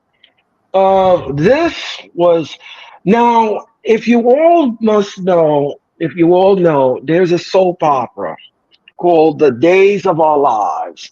Oh, But here we go again. I changed it to The Days of Live. These are the days of Live. Yes, ladies and Well, gentlemen, these are the days of Live. And Liv Morgan, yes, yes, Sarah, go ahead. what do I call her, Earl? What? Well, I don't. This Just kind say of it. controversial. It's kind of Just, controversial. just say it. Just Is say it it. is it more controversial than what I call So, Tiffany Stratton? Is it um, more? Yeah, I it's called her. yeah, I say she's okay, a white trash cow. yeah. Um, Sarah, my Yeah, she's goodness. a white trash I've I wish I cow. had never some heard claws so Sarah I could say clutch that. them. I've never heard her say that. Oh wow. I'm I love not. Liv's Yeah. run, The but clips from damn. this show are gonna be crazy. Clutch your pearls, I everybody. I Clutch your gotta. I have pearls. an all-day assignment tomorrow. Then listen so to us on Dang. Spotify. This is on Spotify. Just letting you know that it's on Oh Spotify. shoot! My Crap. No, face you're hurts, fine. y'all. Sorry. No, no, everyone's good. Everyone's good. um Everyone's Oh good. man. But so yeah, that's good. That yeah. was good. I Food. didn't want to repeat it because I didn't want to get in trouble. But that is the name that we. But I call her the Days of Live. It's Oh the man. Days of Live, and yes, this came to fruition at SummerSlam, and I everybody thought that Rhea was going to regain her title because she never lost it. But No. there was a factor in the match, and I knew that the factor was coming in was Dom Mysterio. Where did his heart lie? With Rhea or with Liv? And as you saw in the match, it was with Liv. So what I'm going to do is I'm going to go around the table here, and I'm going to go on to my panelists and ask them exactly what do they thought of the match, and please give me your entertainment level because my It's the same entertainment exact thing level, for every match. It's the yeah, same thing for everything in Max. yeah. So on the entertainment level for me, this match gets a 7. And I love the compelling storyline that was in it because we didn't know exactly what we were going to get in the match and what element we were going to get. And boy, did we get a big element in this match. So I'm going to go to Sarah first. Sarah, what did you make of the match? And please give me your entertainment level. I thought the match was great. I figured that Liv was going to walk away with the title. I figured that Dom was going to help Liv win somehow. I just didn't know if it was going to be, or like he would end up, I guess you could say, screwing Rhea Ripley out of the title. I didn't know if it Yeah. would be intentional or unintentional. That was my question, is I didn't know if it would be on purpose or on accident, but we very quickly found out it was quite purposeful. So um, I thought the match was awesome. They told an excellent story in the match, and the visual, I have to say, of when Rhea Ripley's shoulder was out of socket, seeing that bone sticking up in her skin, that just it made my stomach turn a little bit. I was like, Yeah. "Oh my god, that looked And then she it popped it looked back in too. yes. Oh my gosh, it looked so awful. Oh god, it just made me feel really gross. But I thought they had an awesome match. Again, really great storytelling in the match, but again, this also adds to the long-term story that we have about what's going on in the Judgment Day right now. Yeah. And I was surprised when I heard they were kicking off the paper or the PLE with this match because I'm like, this is kind of a big deal match. You know, it's Rhea's Yeah. first I was match shocked. back since being injured, and I was very surprised they were starting us off with this match. But I'm glad they did because you really, it kind of got the crowd going. It got us at home going, and it kind of it got me excited for the rest of the show. So, and as far as the entertainment level for the match, I give this match an 8. I thought they did, or actually, I'm going to change that because of the storytelling. I'm going to give it a 9. There you go. There you go. Martina, what did you think? I loved this match. I figured they would start out because I don't know if you guys have noticed this, but I feel like Rhea Ripley always starts out the pay-per-views. I've noticed there's been multiple ones where her match was first, and I don't know why. To me it fit that it was first because usually like start and end with a bang. So I thought that was fine. Honestly, I saw this one coming 400,000 miles away. I saw this one coming. I knew that Dom was turning on Liv. Remember when Rhea was like, go on, like tell her how you feel. And the same night when Liv was like, gorgeous, gorgeous guys like Dom love girls that look like me and they don't like girls that look like Yeah, you. And he was like, I hate you. You ruined my life. He was overdoing it. I was like, he's way too excited to say that. He's definitely lying. I knew he was yeah, lying. She turned yeah. around and showed him the cheeks, and he's like, "I hate you." I was like, "He lying. He's definitely lying." It was so overdone that I knew It's a then. I was typical like, guy. It's a typical "Yeah, guy right there. Like, right." I was like, "He's lying. He's definitely lying." And then Yep. Jeffrey said he was talking about Rhea. Yes, I knew then, and then I saw it coming too because um I felt like Liv hadn't really had the title all that long. And I felt like I feel the same way about her, not the same way, but similarly about her that I feel about Damien, that she has improved. I feel like she's greatly Yeah. improved to the point where I didn't think it was really the right thing to take it off of her. Because if we're going to make Rhea look dominant, doesn't she need to like work her way back up? And honestly, with her shoulder, I didn't even see that at the time that her shoulder was out for real. I thought she was doing that for sympathy. I was like, that was what I saw at the time. I was like, she's running herself up against that to make us feel sorry for her because she's turning face. I didn't even realize it was Oh, out for real. I was like, this is cute. That's cute. They're yeah. making her turn face. Look at that. It So was when I so gross. when I see, I didn't even see it. When I went back and looked, saw the match again, I was like, oh, it was out for real. I thought she was just selling, which was well done. Mhm. It fit so well that I didn't even realize that it was done for real. So when yeah. he really turned on her, I saw that one coming, but they still did a good job with it. And I saw someone saying that he's the first person to just turn even more heel, like a heel gone heelier. I was just about Um, to say that. he went even more heel, but it suits him. So I liked it. I would say entertainment factor. I would say it was a good 9.5 or 10 because I didn't really think there's anything that could have added. I approve. No. Yeah. Mitch, Um. For, what do you for think? me, for me, when was the last time a heel turned into a heel? I'm just wondering, who was the last one? I can't remember. So for me, just adding Dom to the effect, I'm giving it an 11 out of 10. Just a matter of fact, how well Dom sold everything. I'm giving this 11. This is my favorite match of the night. Hmm. This is. Yeah. Okay. Again, like I said, I gave it a 7, and it was very compelling storyline. You really didn't know where Dom's loyalty line, but then at the end of the match, you saw exactly where his loyalty line, and you knew exactly where he was going with this, and you knew exactly. And him kissing Liv on the floor. That was absolutely the icing on the cake for Rhea, and you knew when he did that.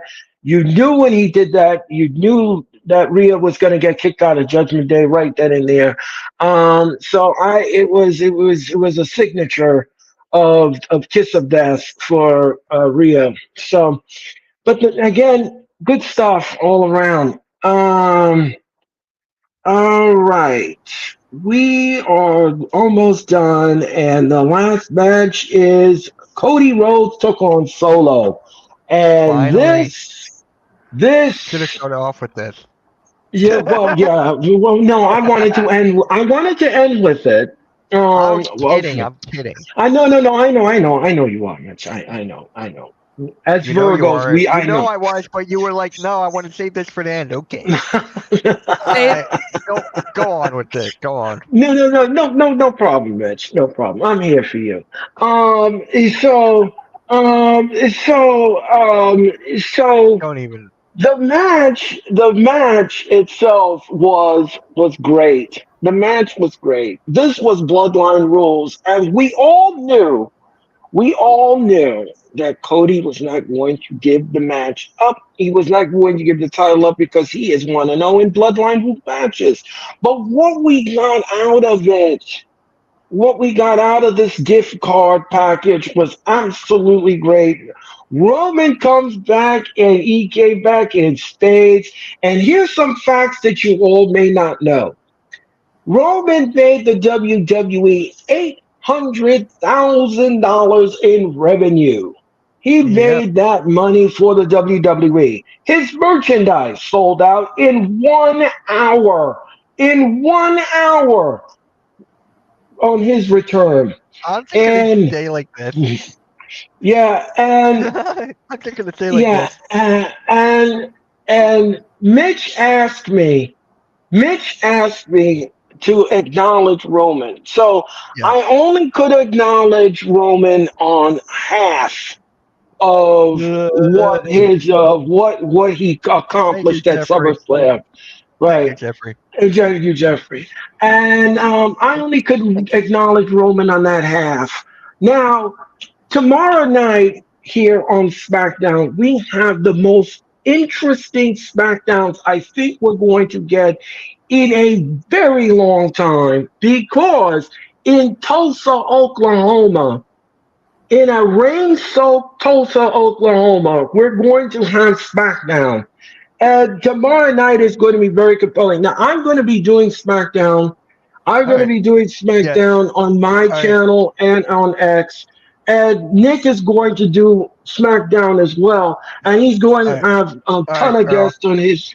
Yeah. Yeah, yeah. It's gonna be a big show. Okay. It's going to be a It's big gonna be a show. big one. So let's just go It's on going with the to match. be.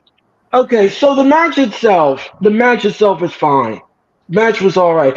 I'm on the entertainment level. I'm gonna give this match a 10 across the board. This match gets a 10, and I absolutely loved it. It was a great way to fix the Bloodline 2.0, as I like to call it, and it was great. So I'm gonna go to Mitch first. Mitch, what did you think of the main event? I loved it, but StreamYard kicked me out during the match, so I could not go back in for the match. But I still caught Roman Reigns, so I was just like, "Thank God, that's all I care about." But S- StreamYard did must be Jake? run by Cody fans. They wanted you to miss the Tribal Chief's It, return. it is. It Haters. is. That That's is what it is. facts. I was having StreamYard problems that whole week, They were but trying to block you, man. yeah, yeah. But did Jacob Fatu actually get injured? Because there's rumors that Yes.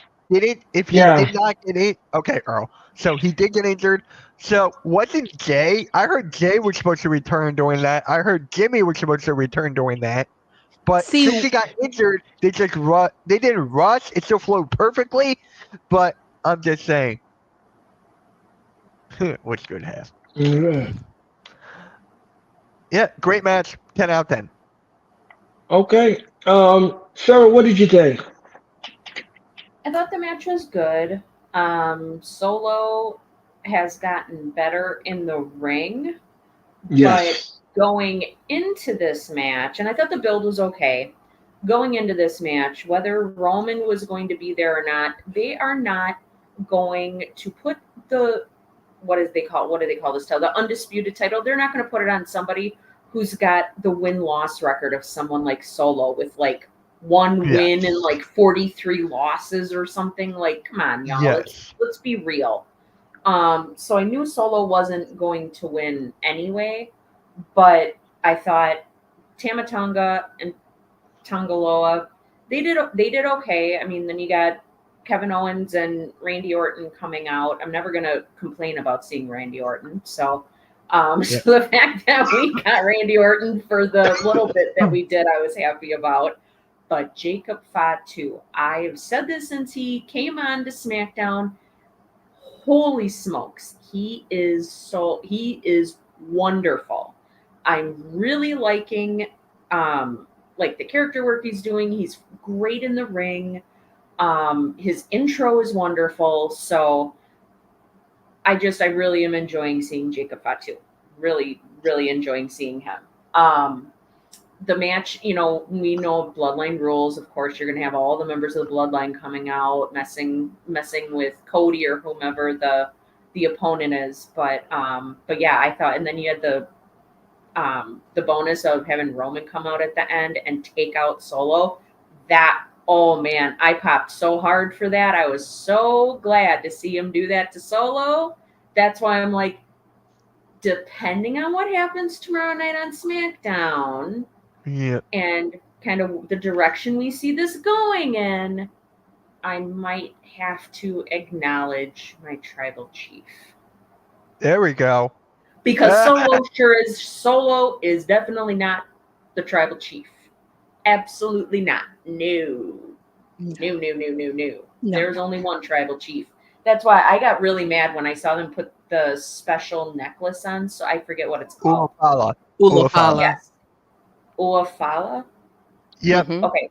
When I saw them put that on him, I'm like, that's a big no-no because you can only have that bestowed upon you from a more senior, elder member of the Samoans. And I'm like, this isn't gonna go over well. No. So No. yeah.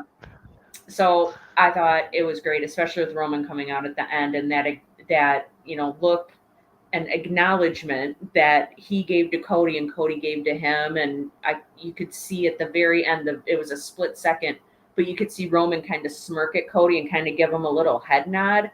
I thought Yeah. that was super cool. So I really liked So the match, and I'd give it a 10. there we go. Uh, So um, Earl, one thing. So does this mean Sarah might acknowledge him? Acknowledge me!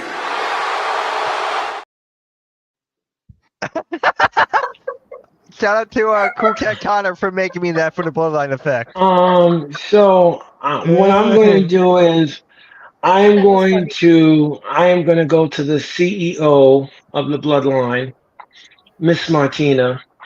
Miss Martina. That's the Miss nicest thing anyone's Martina. ever said to me. Thank you so much. Yes, yeah. Thank you so much. And what an honor. Please take your stage and please give me your match and your entertainment level. Thank you. You- Thank you so much. I This is one match where we knew the outcome, kind of, sort of. I'm not Yeah. gonna lie. I did not think Cody was gonna win a clean 1-2-3, which you could argue he didn't. I thought it was gonna end up in a DQ somehow. I didn't think it was Oh, gonna be a clean 1-2-3. I okay. knew. And we said we knew, but I'm not gonna lie. I was not 100. And I said this on the Bloodline Effect before. I was not 100% sure that Roman was gonna come out because they waited Right. till the last like 3 minutes, and I was trying to cling to hope. But I was not 100% like gun to my head. I was not 100% sure he was going to be there. And so the match itself was good. I do feel like Cody and Solo both held their own. The interference was expected. But I agree with, I'm going to bring it back up here, what Jeffrey said. I have a theory as well. I don't think Jacob is injured. I think he's on Roman's team, and they Yeah, conveniently had I've been that. thinking that too. He went through the table conveniently just before Roman's Oh, music hit. And because he's so phenomenal and so amazing, I think that's why he is going to be on Roman's team. I could be wrong, but that's what I'm I'm right there thinking. with you. I'm right Because there if with you you. notice oh, in the very beginning when they brought him in, notice he did not hug Solo. Like Solo was hugging him, but he was just kind of like, mm. And when he did the over the top, when Solo's like, acknowledge me, and he was like way over the top, like, I love you, my tribal chief. I was like, just like Dom, I felt like he was putting it on. He was laying it on thick. I felt like he was lying. Like those are similar type of reactions to me. Like his words and his actions don't line up to me. That I did not think that he was going to. And yet now one caveat. I know someone might say, but wait, he put Paul through the table, which he did, and he's going to have to answer for that. Roman's not going to like that. He's going to have a problem with that. But I do think ultimately oh we are yeah. going to see Jacob siding with Roman. Now, of course, when Roman came out, see, I have a different perspective. I don't feel like he was acknowledging Cody at all. I feel like he was like Oh, sneering at him when 'cause it was the just the visual of like, okay, he lays out Solo and Cody's over here like chest heaving, he's breathing hard, and the way Roman looked at him, I thought it was more like, mm-mm-mm. I didn't feel like he was acknowledging him. I felt like he was looking at him like, you again, we meet again. And the way, he walked out, I didn't think he was going to touch him, which he didn't. yeah. He walks out, he looks back, the way he looked back, and someone, fans are so clever. Like I saw like a fan video that someone zoomed in and Roman mouthed, or some people were speculating what he said. Some people said he said, "Your time is up," and someone else said, like lip reading his lips, said that he said, uh, "It's almost time," or something about time, something to the of like it's almost time or time's up or something like that, or it's only a matter of time or something to that effect. I didn't see this when I was watching the show, but you see different angles that Yeah. people put online afterwards. But one way or another, I still think it's incredible. He achieved so much without verbally saying a word. He might have moved his lips, so he didn't say one single word. He laid Solo out, and then he left. He stayed. One thing, Roman is not a liar. He says he's going to wreck everyone and leave. He did. He Yep. said he's the tribal chief. He is. Solo is not the tribal chief. Yeah, No. I'm really excited to see where we go with this. I know that everybody's saying he's gonna be a face, and he might be a face. I've been saying this for forever. He's a face in the sense that Solo is the heel. I don't think Yes. he's gonna be a bubblegum pop kumbaya type of face. Because he No. he has the moral high ground here. He has to get justice. So I'm really intrigued to see how we get the gang back together. As I've said, I want to see Jimmy and Paul back. I don't know how they're going to reconcile. I don't know how they're going to get Jay back, but all I know is I don't want to see Jay being in a love triangle comedy sideshow act. I don't want to see any of that. He's too talented for that. I want to see him back in the bloodline. Yes, I know Roman cussed him out and all that, but maybe he deserved to be cussed out because he was supporting Cody Rhodes later. So maybe Roman just knew best. Maybe he was right. So uh, in summary, in summary, I love this match. I would all's well that ends well. So I would give it a 10 out of 10. There we go. Yeah, the SummerSlam was just absolutely one of the most compelling nights I think I've ever had in WWE lore.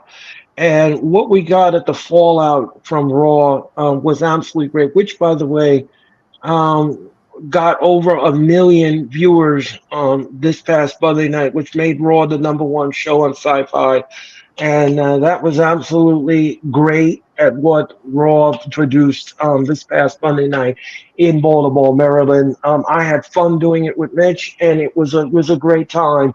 It was great all around to do Raw this Monday night. I'm glad I was part of the show. All right, so that was SummerSlam, ladies and gentlemen. That was SummerSlam, and we want to thank you. We want to thank the panelists for their thoughts and their analytics and everything else. And right now, I have two stories to give, and then we will do the top 10. So Fightful Select says that there is excitement for NXT to return to the road, but it's Yeah. unclear just yet if this will be permanent. Now, if you all don't know, NXT is going to debut on the CW network on October 1st. And when they come to the CW on October 1st, they will be coming to you from the Allstate Arena in Rosemont, Illinois.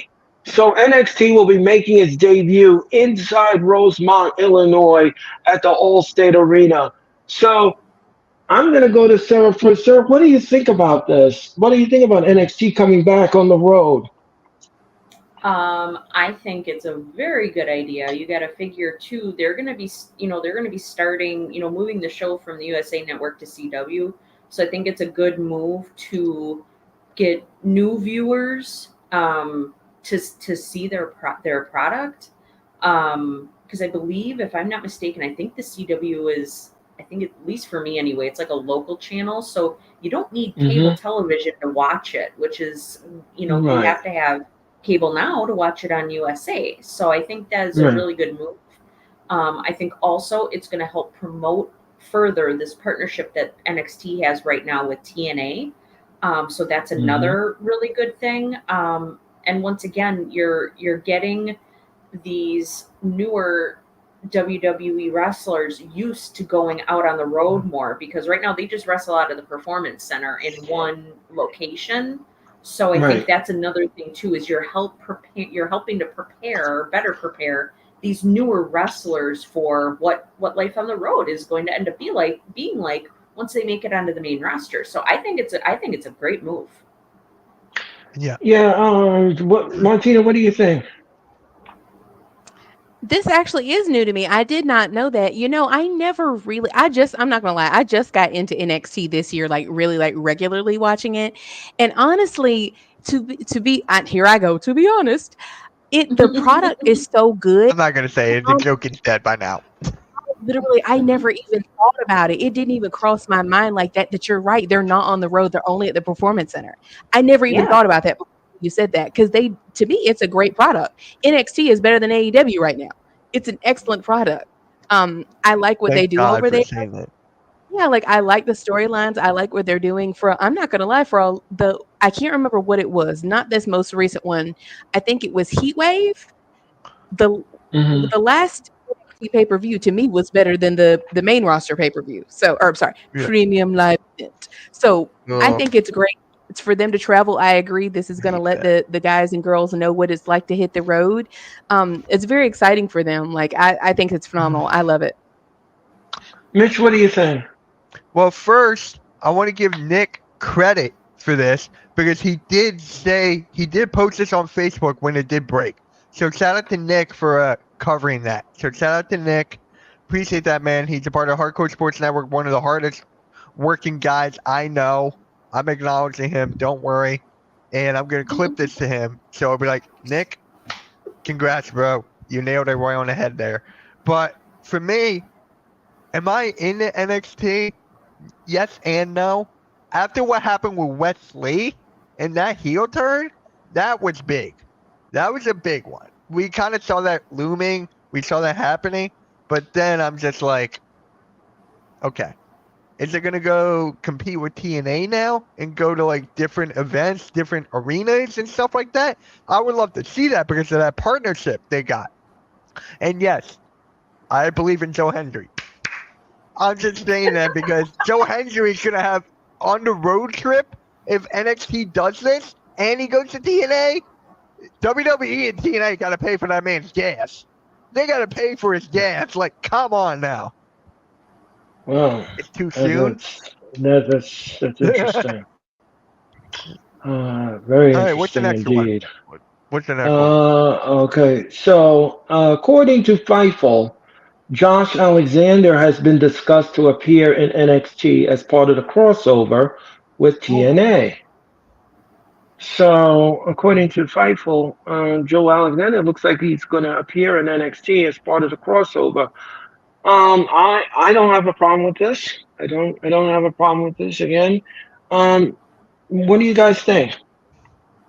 I don't have a I problem think with it. it's. I don't have a problem with it either, especially since he just had a really, really big heel turn in the Yeah. last pay per view, the last TNA pay per view. He had a really big heel turn, coincidentally against Joe Hendry. So I think that this is a catalyst, another way for TNA to, build up their brand, and they're helping both Joe Hendry and Josh Alexander He are appeared. helping.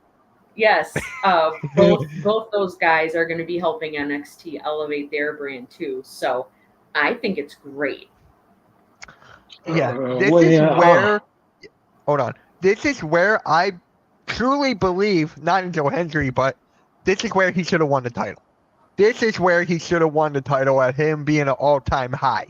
I know I'm talking about TNA. We have a TNA recap show coming out tomorrow called the Heat. I forget what it's called. Wow. That was terrible of me. But I'm just saying, like, he should have got it with his hype, with his popularity right now. Nick Nemeth deserves the title, but people are forgetting. Joe Hendry's been wrestling for over 20 years. Oh, So when really? is he? I didn't know He's that. been wrestling for like 15 to 20 years. Yeah. So he's like LA So Knight. exactly, Hmm. exactly my point. Information. When is he going to get a title? And you know how he teased going to WWE? He teased it. Yes, he So did. He he's going to be in the manifested it. Royal Rumble.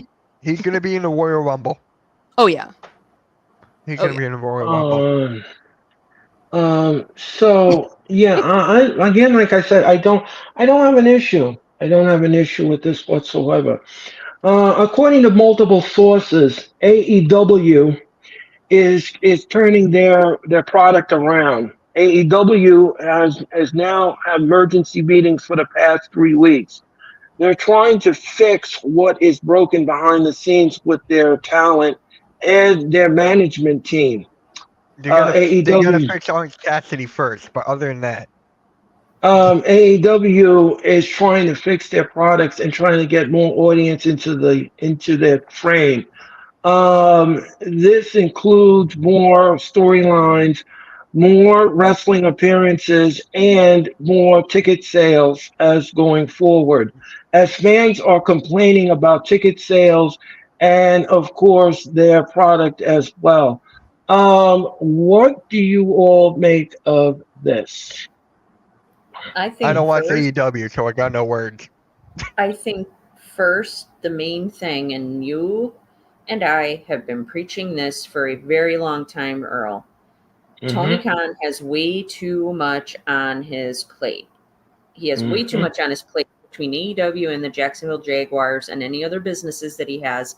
He is spreading himself way too thin. So I think the first thing that they need to do if they want to improve AEW is to decrease their ticket prices.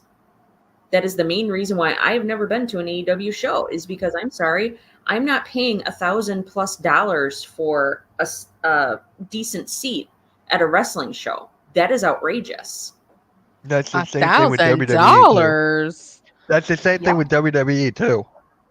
That's why I True. haven't gone, is I can't afford it. I'm sorry. Yeah. Like, this Yeah. crap is That's understandable. ridiculous. That's You understandable. know?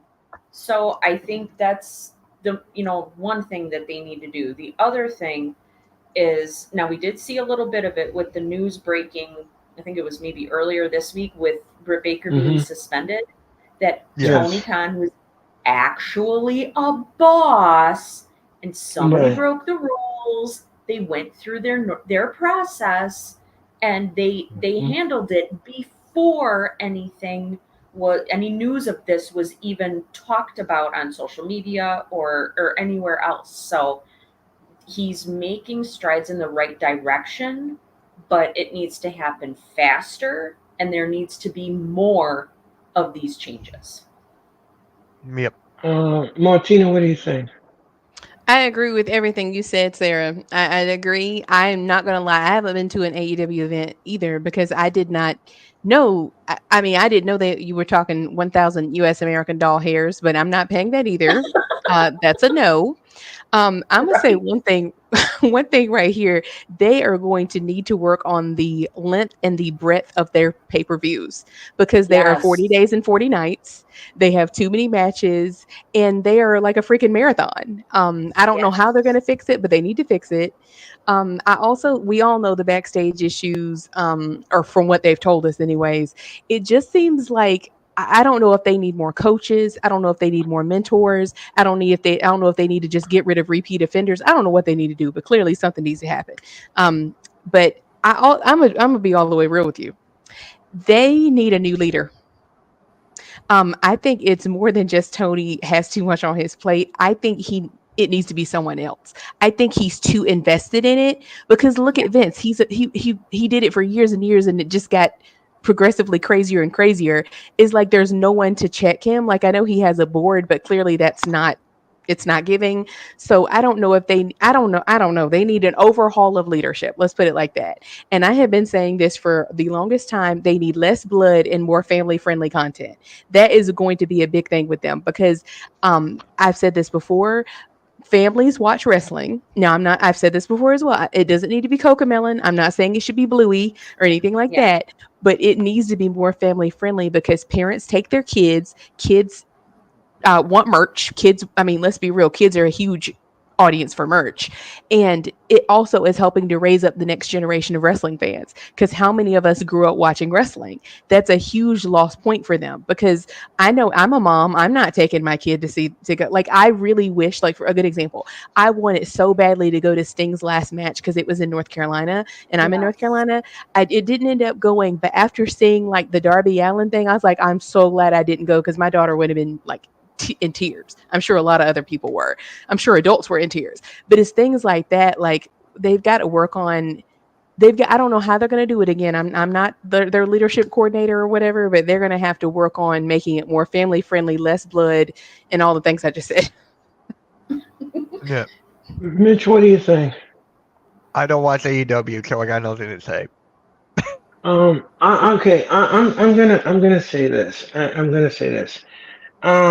I've been to 17 AEW live events since the beginning. Oh Okay, wow. He has, I've yeah. been to 17 of them. All right, now In the beginning, it used to be affordable. Recently, I got a letter in the mail from the Prudential Center. And as we all know, the Prudential Center is going to host Full Gear.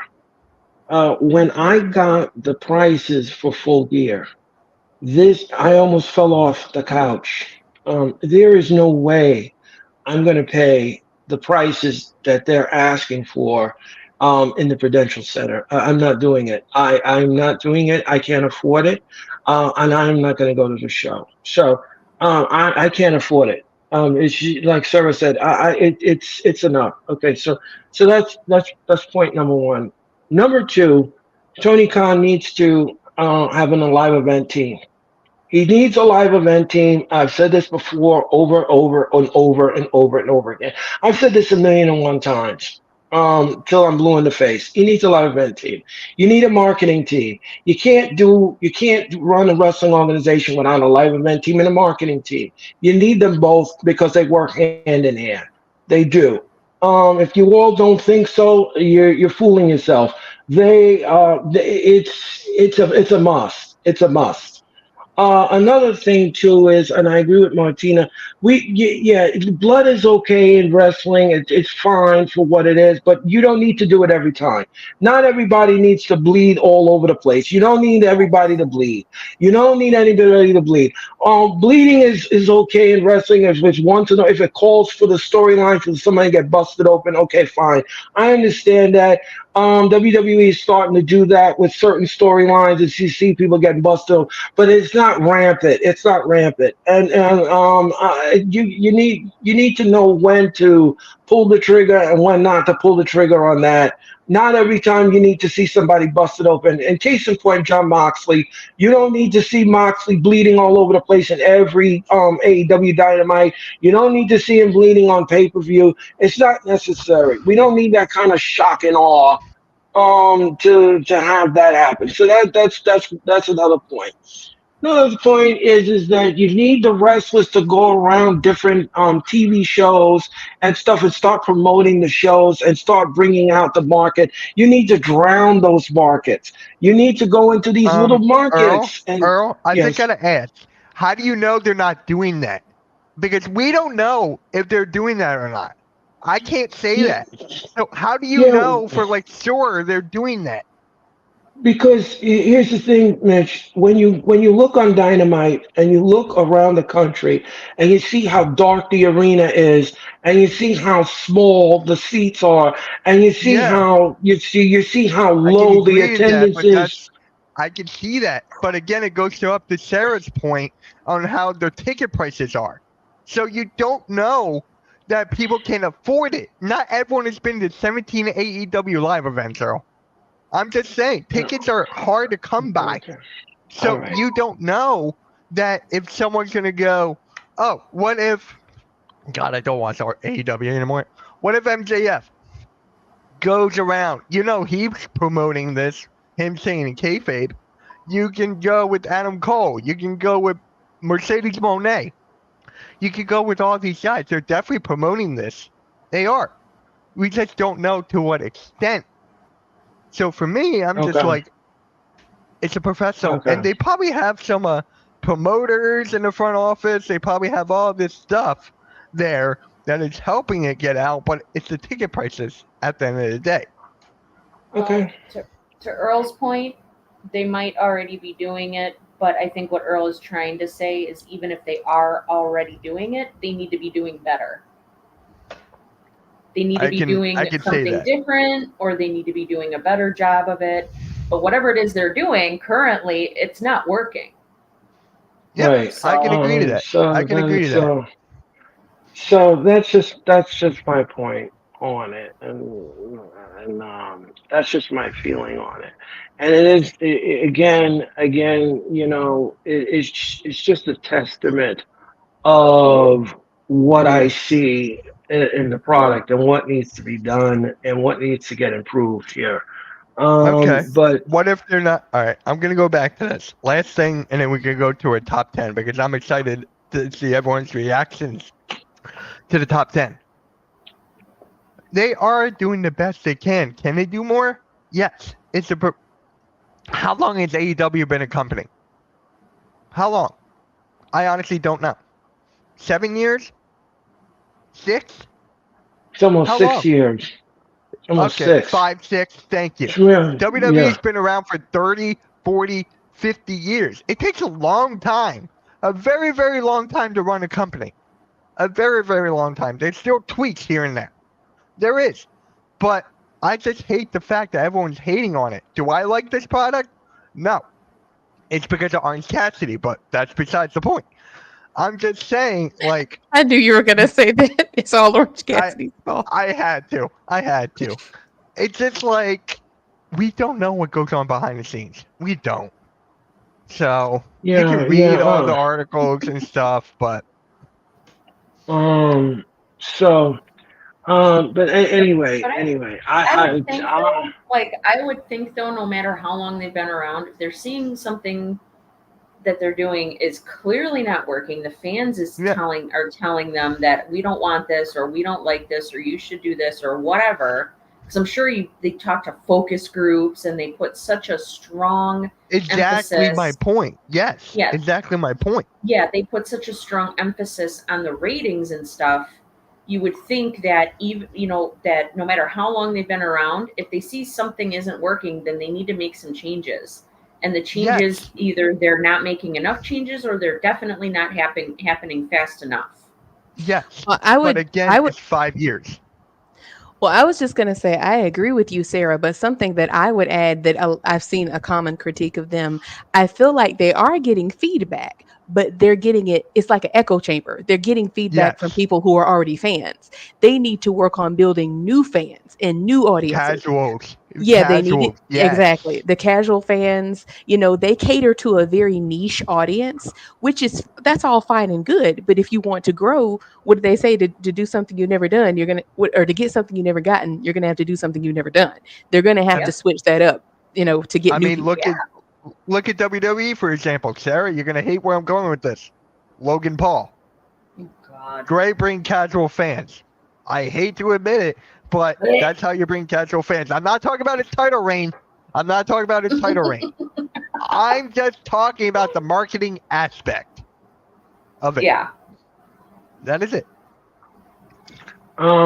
Yeah. So. Well, we're gonna have to see what happens on this, but I'm still a supporter of them, and I'm still a supporter of I'll be WWE, a supporter and of them if Orange Cassidy leaves. Once he Yeah, leaves, I'll be that's back. not happening anytime soon, Mitch. and Then then They yeah, no love that man. AEW for me. Then no eh, AEW for me. I'm fine with that.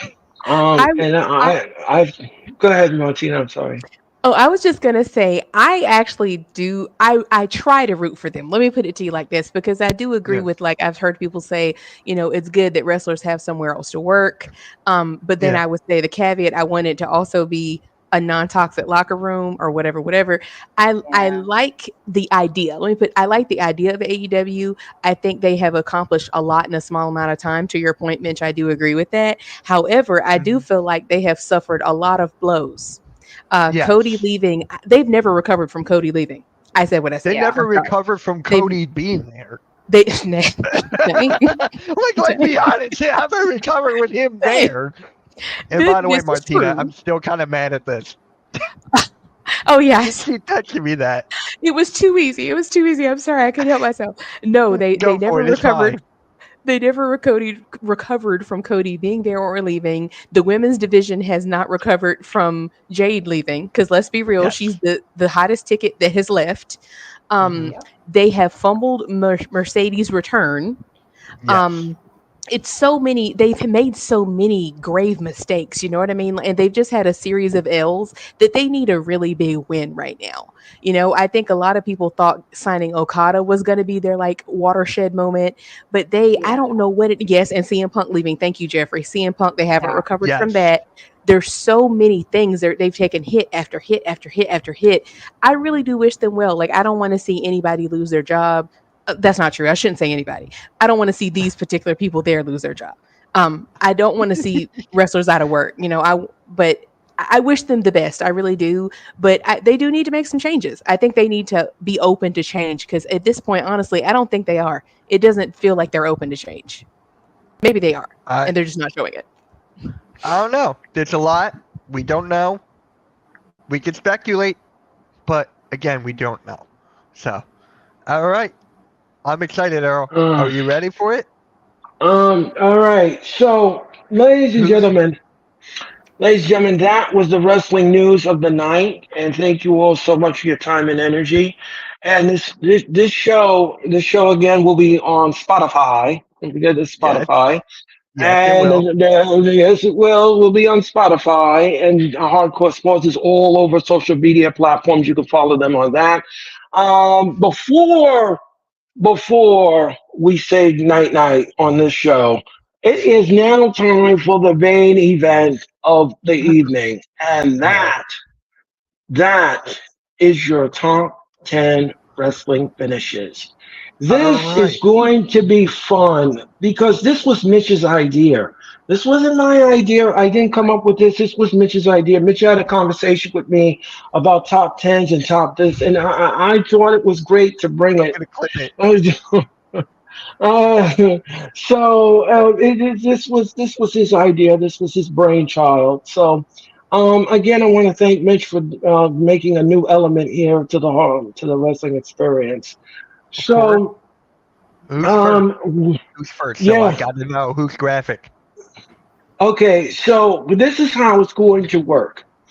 We're going to go around our panelists and we're going to ask them for their top 10 finishes. And then we're going to have a discussion and see exactly if we agree with the list and where do you think it should rank and where everything should go. And then we're just going to go around and talk about it. So the first one we're going to do is Sarah's list. So All we're going right. to go to Sarah. So We're going to go to let me Sarah's pull this. list. So Mitch, pull up Sarah's list, please. All Thank right. you. Here you go. But here's something that is. Oh, Earl popped out and came right back in. Okay. So here's something a little bit different from Sarah's and everybody. She just named 10, no specific order, but she has one finisher that everyone did not use that I think is going to be very heartwarming. So, Sarah, you want to talk about your list here? This is the Sure, top 10. Go for it. sure. So, um, well, I'll start at the top of the list. So the very first one I put on there was the Sister Abigail by Bray Wyatt. Um, Yes. Everybody knows that Bray Wyatt passed away, unfortunately, last year. Yes. It's been difficult seeing, watching wrestling without him there. Um, Sorry, guys. Take your time. Take your time. Yeah.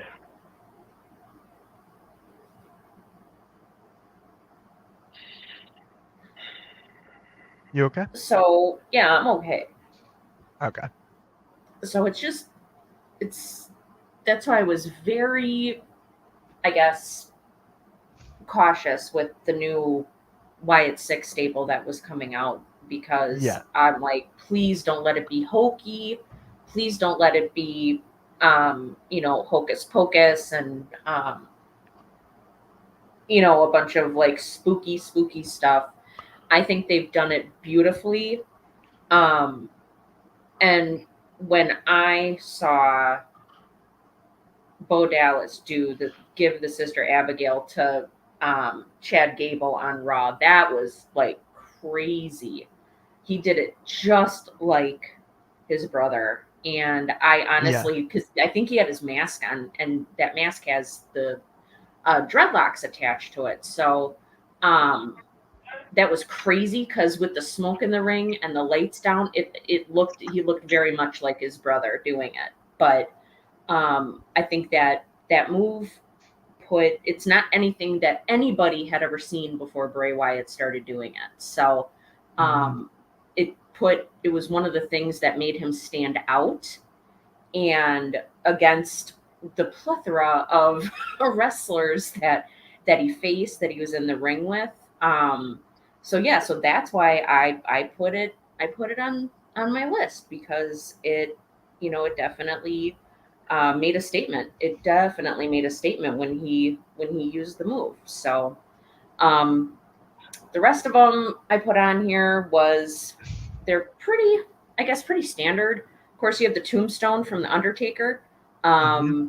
That one we've seen other people do that move, but I think that nobody can quite do it the same as Undertaker did it.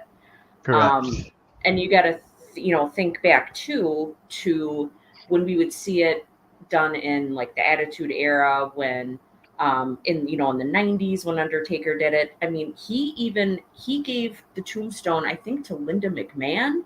He gave the Yes. tombstone to Hmm. I think it was either Moolah or Mae Young.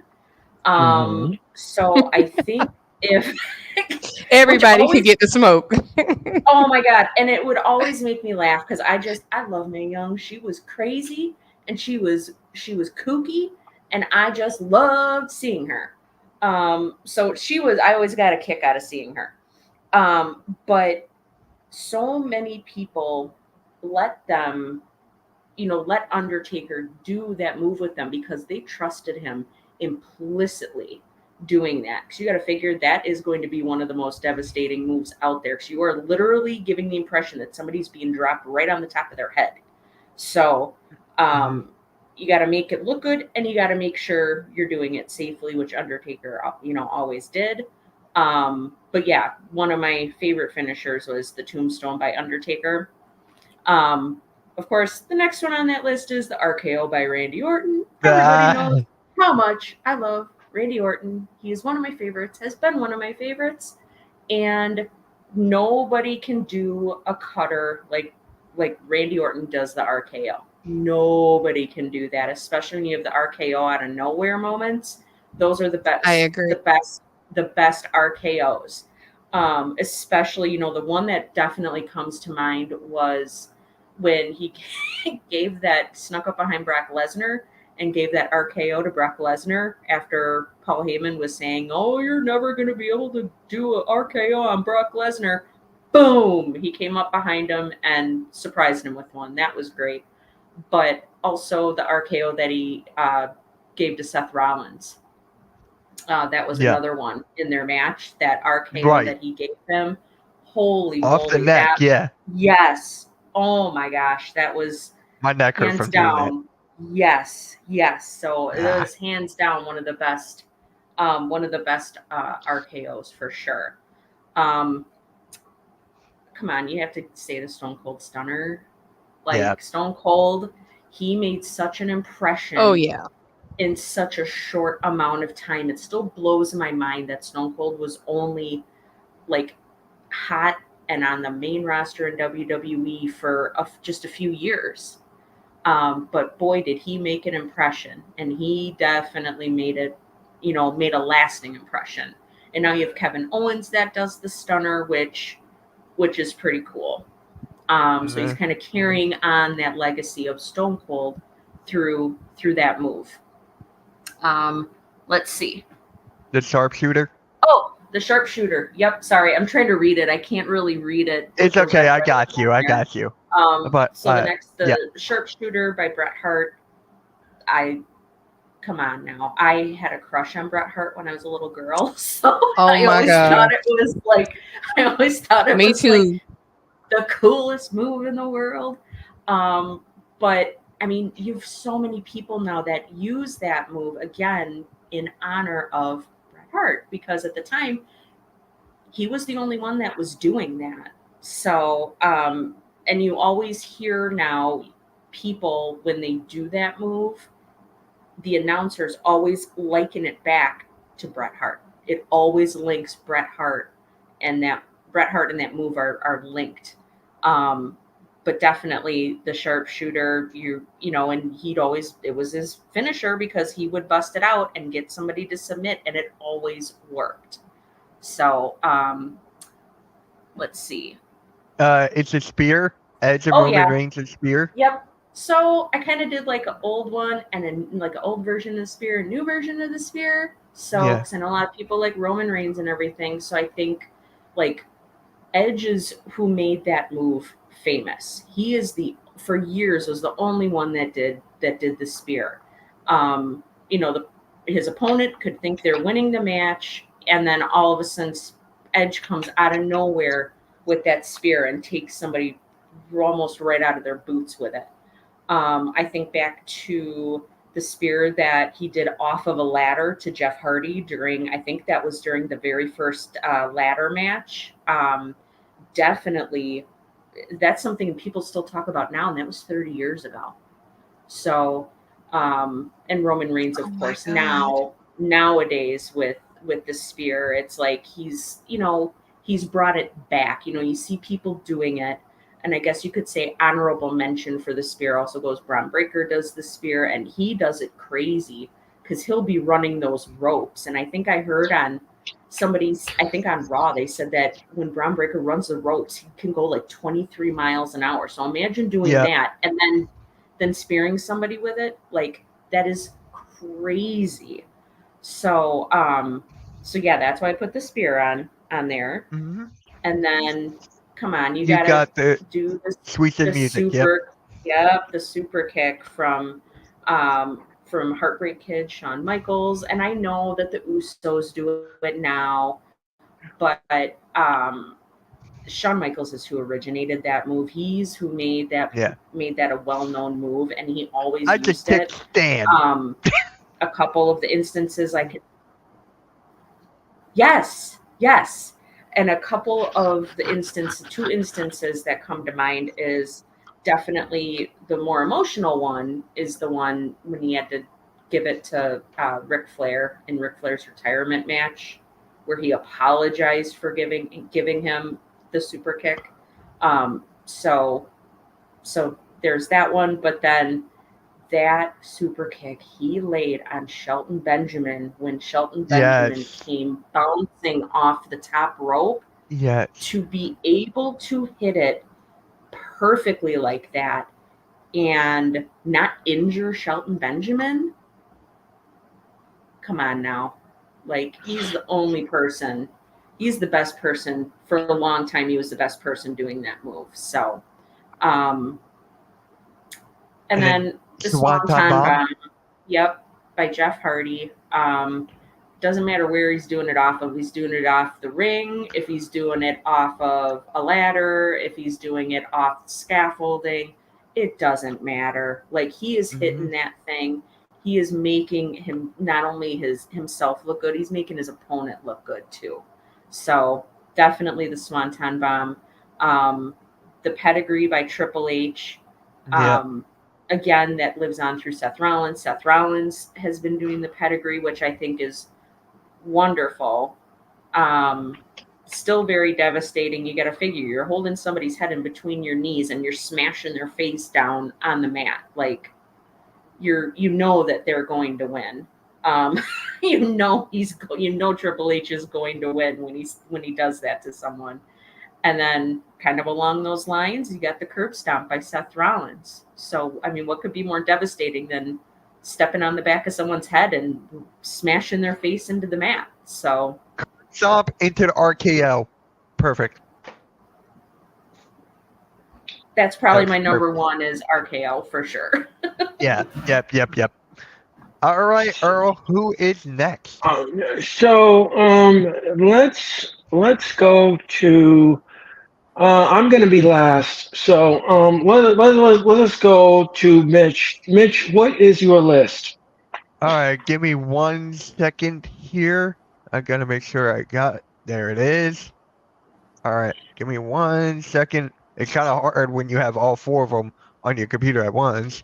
So I just want this to one is say that mine. was I just wanted to Go say, for it. Sarah, that was a really good list. You had some really great choices on there. I had a lot of Oh, the thank same you. ones as well. Thank you. Yeah. So I'm gonna start from the bottom, work my way up. So number 10, the Batista bomb. Not a lot of people talk about the Batista bomb at all. I'm telling you, that was one of my favorite finishers growing up. I mean, not a lot of people talk about it. So number 9, pedigree.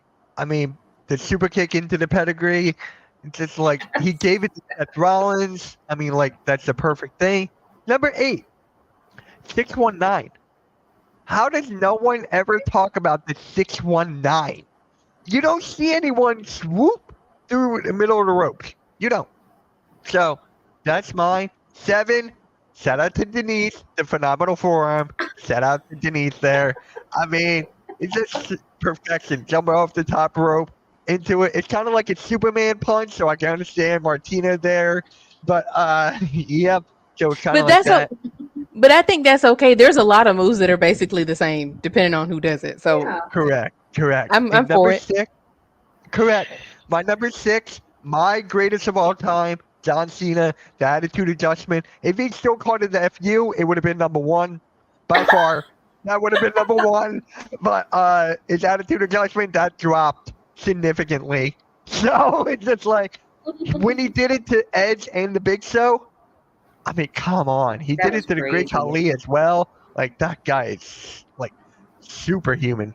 Number 5, RKO. Pretty self-explanatory. 4, Spear, especially the Roman Reigns Spear. That is 4. It just that ooh-ah stuff. I mean, it never gets old. 3, Sweet and Music, just because he kicked Stan. So that is my number 3, just because he kicked Stan. Who actually played Stan? That was God, who was that? Oh my God, it's gonna bother me. Well, number 2, Stone Cold Stunner. Yep, and number 1, the Tombstone. Tombstone Pile Driver. That winning streak for Mania. Basically, every single match was ended in a Tombstone or something like that. So, for And me, just for the record, I still think he should not have had his streak broken. yeah, I'm fine with it being Roman Reigns if that actually happened, but it's actually kind of funny. I was actually in this room over there watching with a couple of people. Me and this guy were just like, we had a feeling that Brock was going to win. We just had that feeling. And we were right. And I was like, my childhood hurt, but I was like, it was going to happen because who else at that time was going to do it? So, Yeah. going into that. All right, Earl. So Martinez is next, right? Yep. All right. Is this hers? Nope. That is Earl's. Okay. My computer's acting pretty funny today. Where are you? Is that it? Oh, got it. It's gonna take a little second. All right, No Martina, worries. here you go. All righty, let's get it. All Oh righty, we're yeah. gonna start. I like the way you went from the bottom up, Mitch. So I think I'm gonna do it like that. I like that. Number Yeah. 10, Sweet Chin Music. So my criteria for this. I love this topic. I feel like that TikTok where they're like, "Oh my God, I love this Yes. question." But Yes. I love it. I love this question. So for me, I choose my finishers based on devastatingness, how devastating it is, how few people get up. To me, a finisher that you should not be getting up. That is my biggest beef with a lot of finishers now. If you have to do it 2 and 3 times, that's not a finisher. Okay. I said what Yeah. I said. All right. Number 10, Sweet Chin Music. You're right, Sarah. You were not getting up from Sweet Chin Music. Like it was a wrap. Stick a fork in it. It's done. It looked painful. Shawn Michaels did a really good job of selling it. Is like, dude, it's a wrap. Like just 1, 2, 3, it's over. I loved it. Number 9, F5, same thing. Brock Lesnar, he might do 20 of them, but you're not getting up. He's picking you up, you know? So for me, And for he him, ended Kofi Kingston's career in 5 seconds. you're not lying about that one. That Oh, is that's not a lie. right. He almost killed Cody. you know, he F5'd him 35,000 consecutive times. That's one where Cena. he might spam it. Yes, he might spam it, but it's not because it's not effective. It's because he's insane. All right. Number 8, Walls of Jericho. I loved the Walls of Jericho. Like Jericho, I think is kind of now. Let me be clear. Present day Jericho, I respect him as a legend, but I do not feel that it is effective present day. But back in the day, the Walls of Jericho was the jam. Like once he did it, it was a wrap. People were tapping out. It looked menacing, the way he's got you all contorted.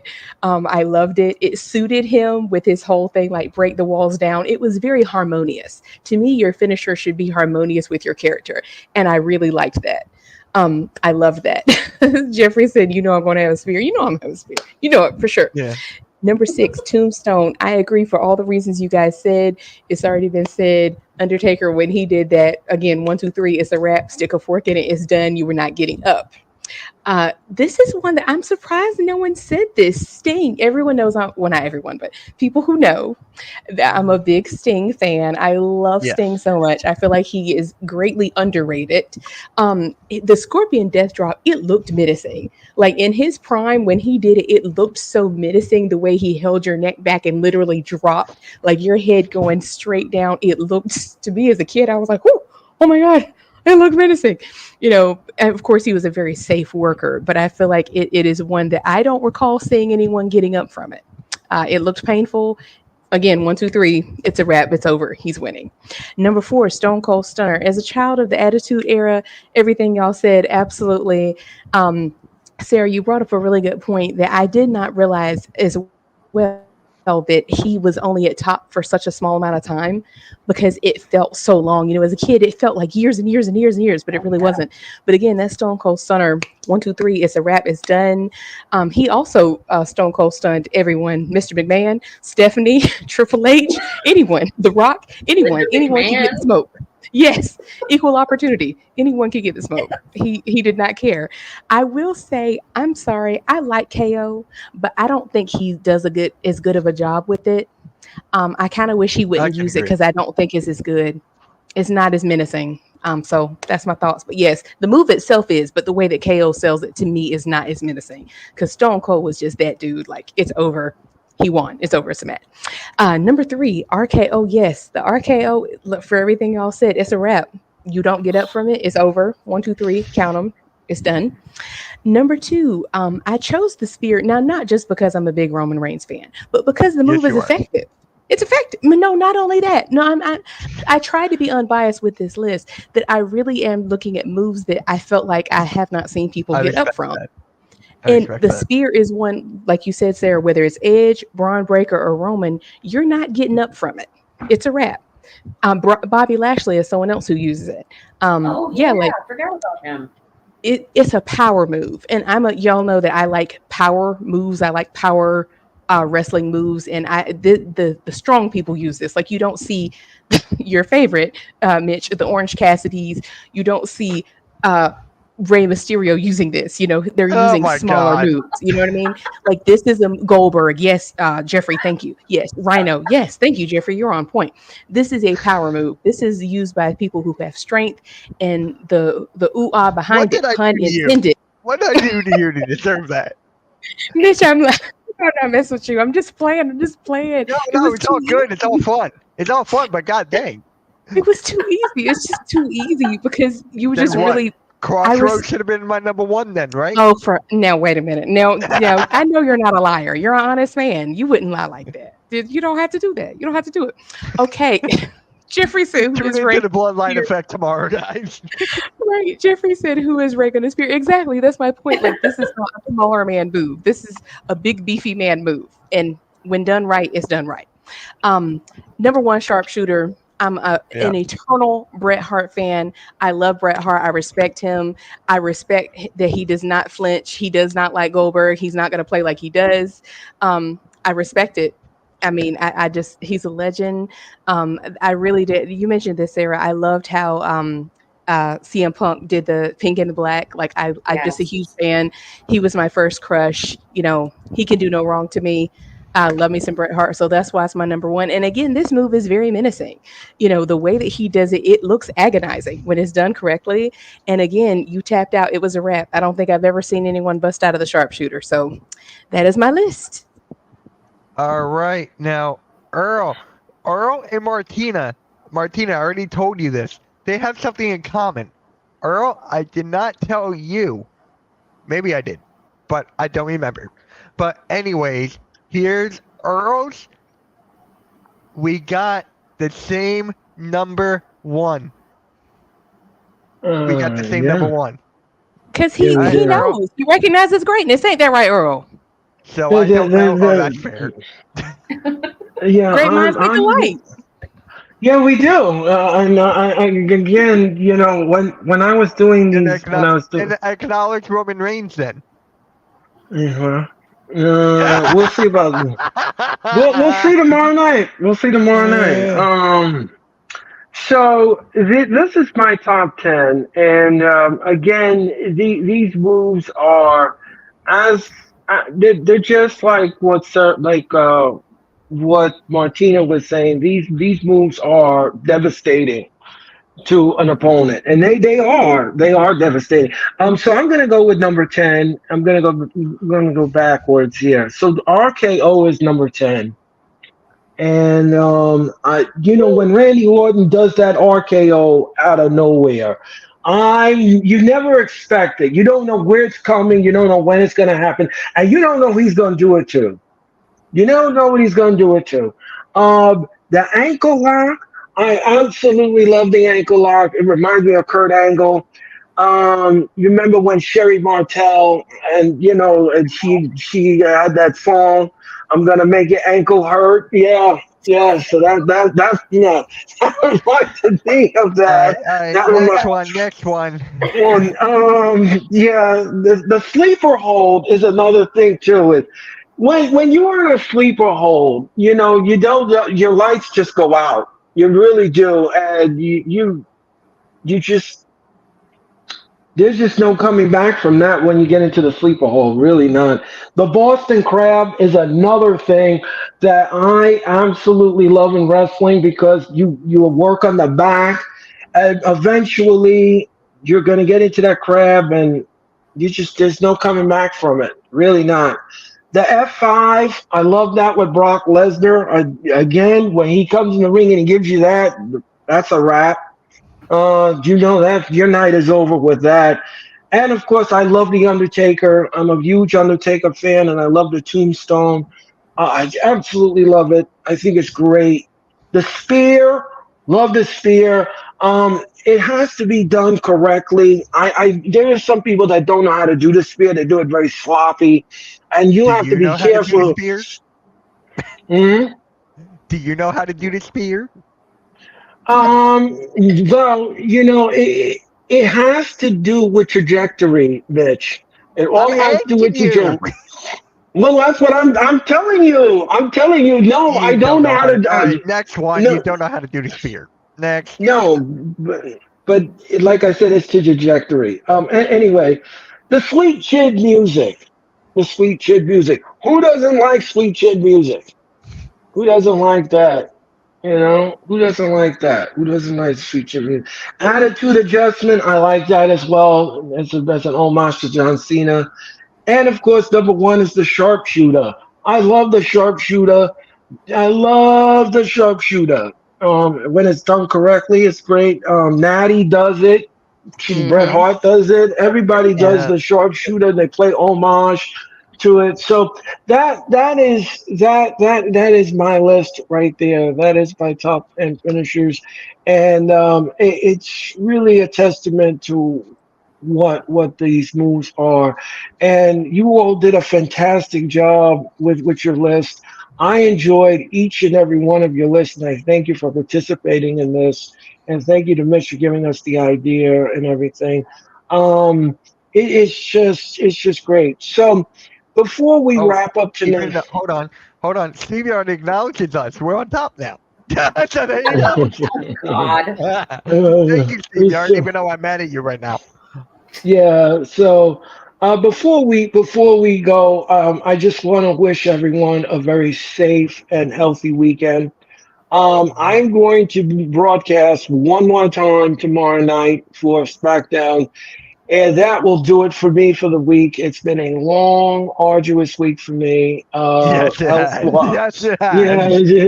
I have put in a yeoman's work with all of my health issues and everything else that happened this week. But tomorrow night, I'm going to wrap it up with SmackDown, and I'm going to have that. Now, if you all want to listen to my side of the telecast, I'm going to be on my YouTube channel and, of course, on X. You can follow me there, and you can follow that. Nick will have his Yep. crew as well, the SmackDown crew on the other side. Yep. They will also do the podcast after SmackDown. They'll be on that. After my broadcast is over, you know what I'm going to do? Put my feet up and relax. and just take it easy. Don't forget next Tuesday night, the Queens of the Ring returns. Everybody will be back with the Queens of the Ring. I will see Sarah again next Thursday night for I'll be backstage. Yep. Yeah. So next Thursday night, me and Sarah will return with the wrestling experience. We're going to talk about Dynamite.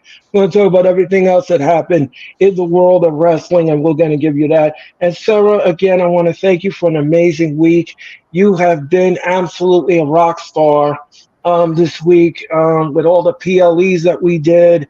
We did Dynamite. We did the wrestling experience and everything. So again, I want to wish you and your lovely family a very safe weekend. Martina, thank you. You're welcome. Martina, thank you so much for your time and energy. And your first time here will not be the last time you come on the wrestling experience.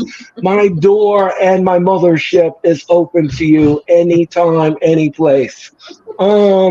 Thank you so much. You're welcome. And again, to everyone out there, please join us for our final broadcast tomorrow night for SmackDown, where the Hardcore Sports has their fingerprints all over this must-see SmackDown, and you will enjoy the telecast either way, whether it's with me or with Nick or anybody. Just tune in tonight because we really want to know what Roman's going to say. I'm looking forward to the entire broadcast, and I think it's going to be a great SmackDown. I hope that the momentum from Monday night carries over into Friday night, and we get a compelling and hard-hitting SmackDown. So that's all tomorrow. Can I just say one thing real quick? Yeah, yes. I just want to say one thing before SmackDown. Don't forget to join me and Mitch for the Bloodline Effect. Yes, the Bloodline Effect tomorrow night as well. Follow before SmackDown comes on the air. Yeah, and I will be tomorrow. Yeah, and I will be on the air tomorrow night with SmackDown at 7:50 Eastern Daylight Standard Time. If you keep it where it is, and thank you so much. And again, like I said, I want to thank Hall of Fame Mitch, Hall of Fame Sarah, and Martina. Thank you all so much for your time and energy. I'm Earl Cole. God bless you all, and God bless America. And I'll talk to you all tomorrow night for Friday Night SmackDown. Now with the hottest show in the universe, The Wrestling Experience, with your host, Earl Cole. Acknowledge me. Coming at you with all the dope shit, freshest WWE content, and also the AEW. You are now watching The Experience, The Wrestling Experience. Now with your host, Earl Cole.